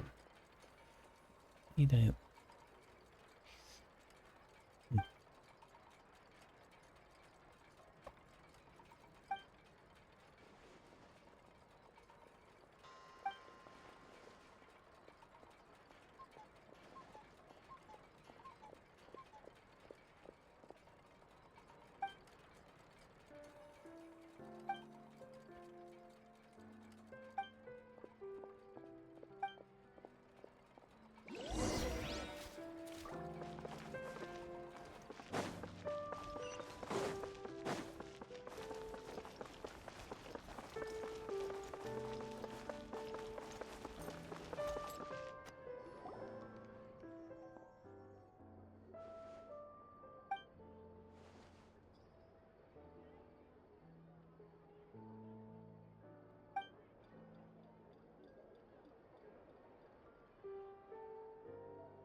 Bennett. I received Bennett, so.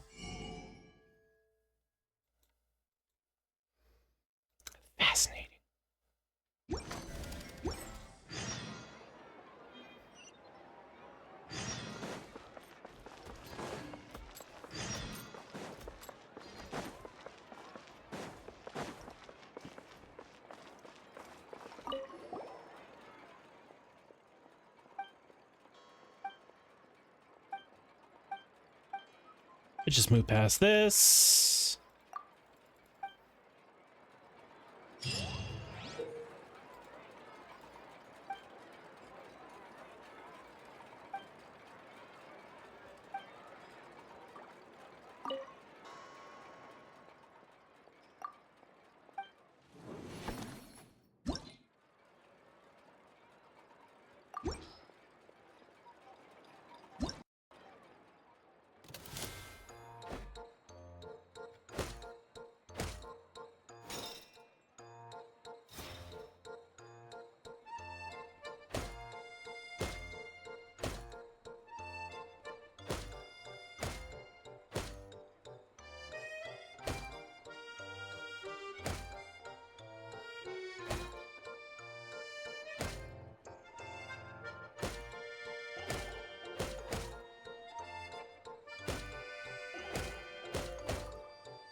Nice.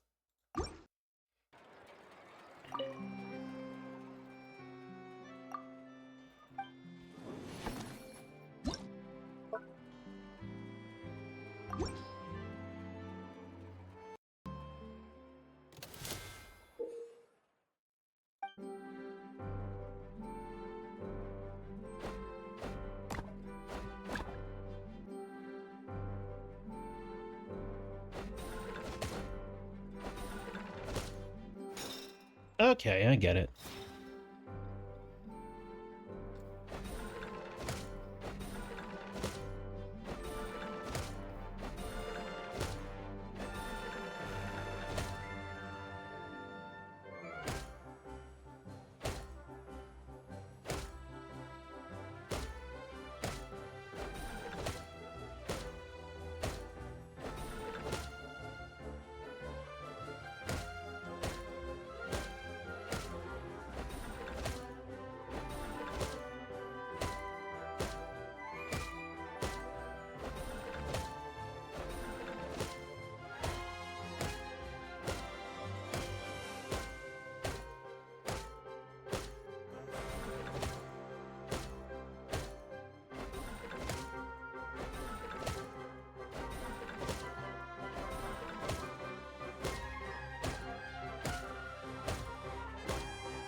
Is a silent song.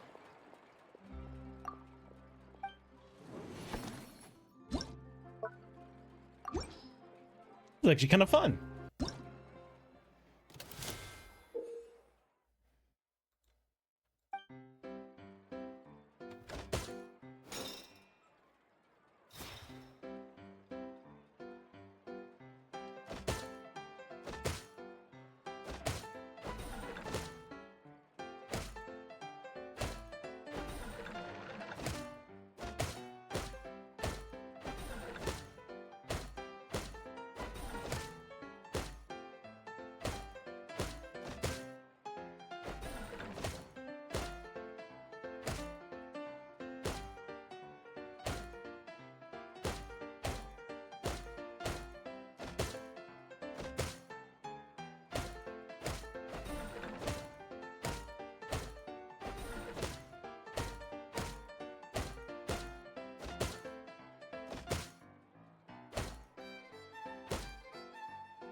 Ah, interesting.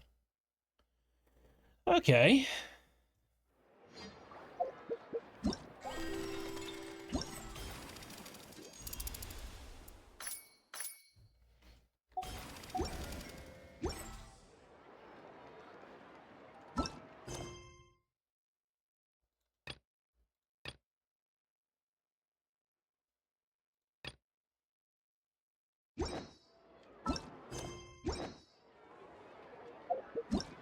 Wait a minute.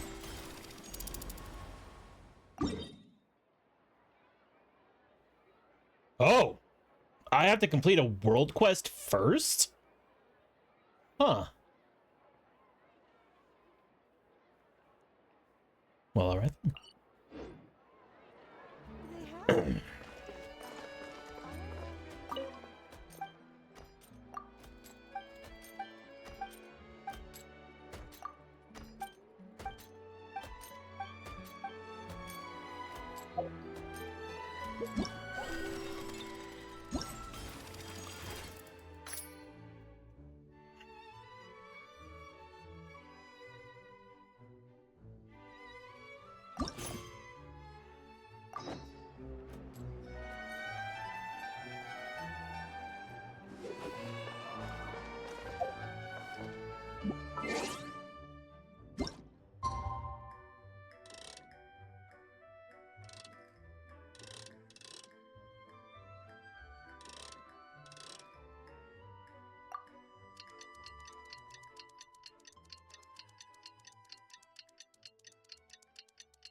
See, I don't get why there isn't voice acting in this. It's very strange. Probably because they didn't add in any main characters.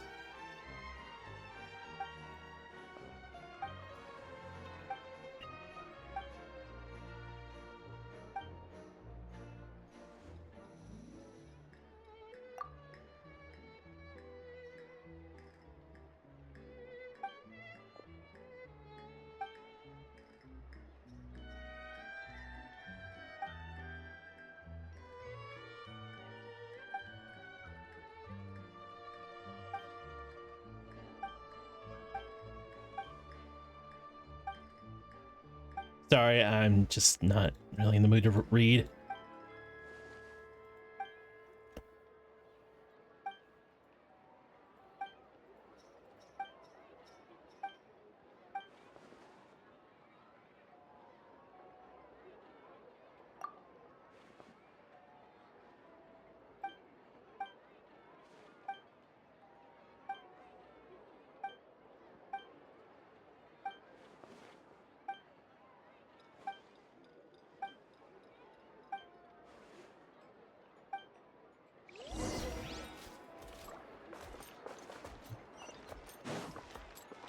What if I just attack this and nothing? Time to go.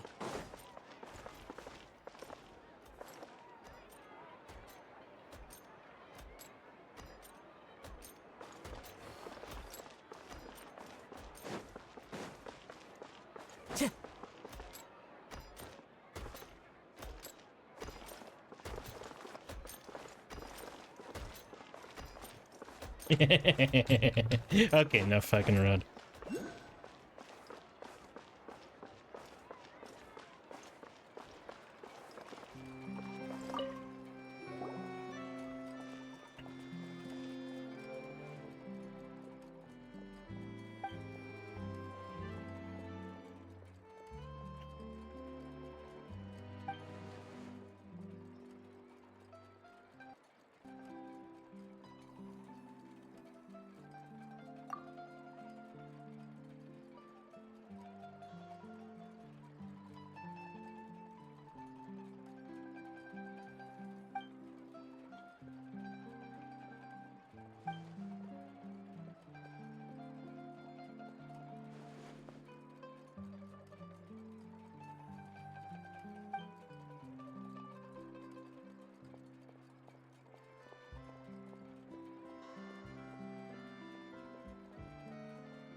Was that adventurer's name Bennett?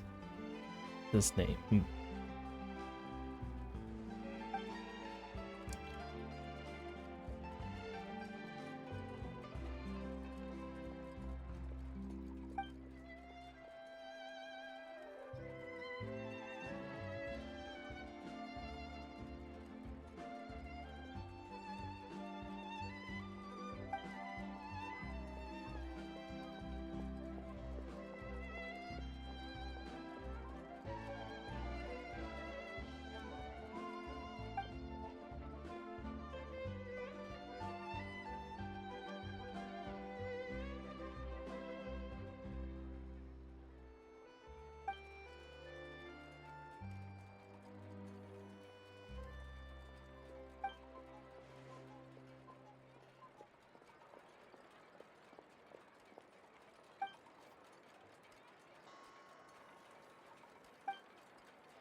He's an idiot.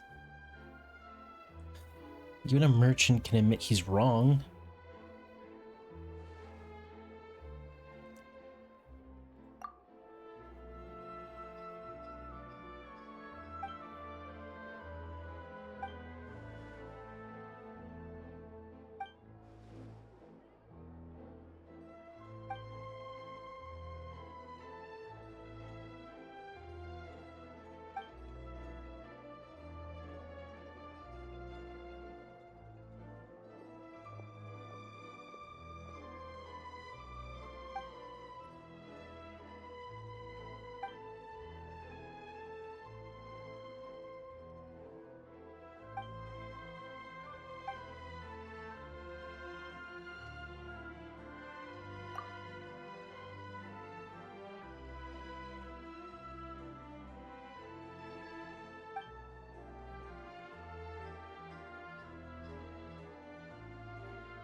Time to go.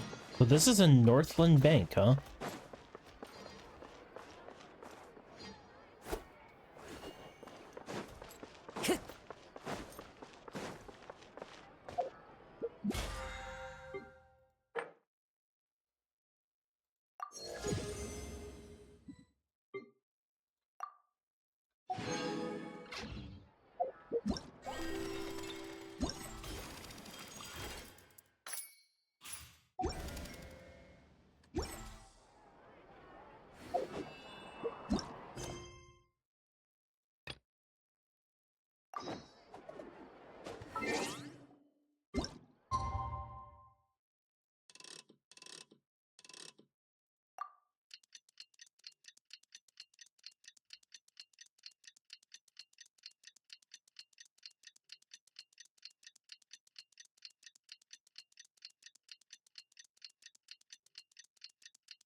Okay, that's done. This is done.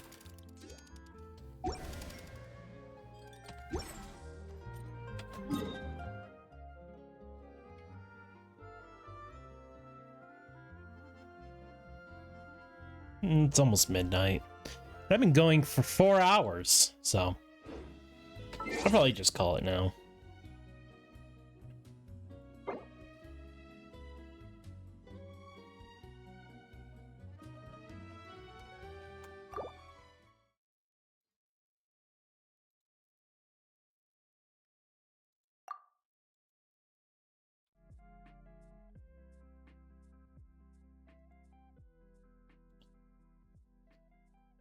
All right.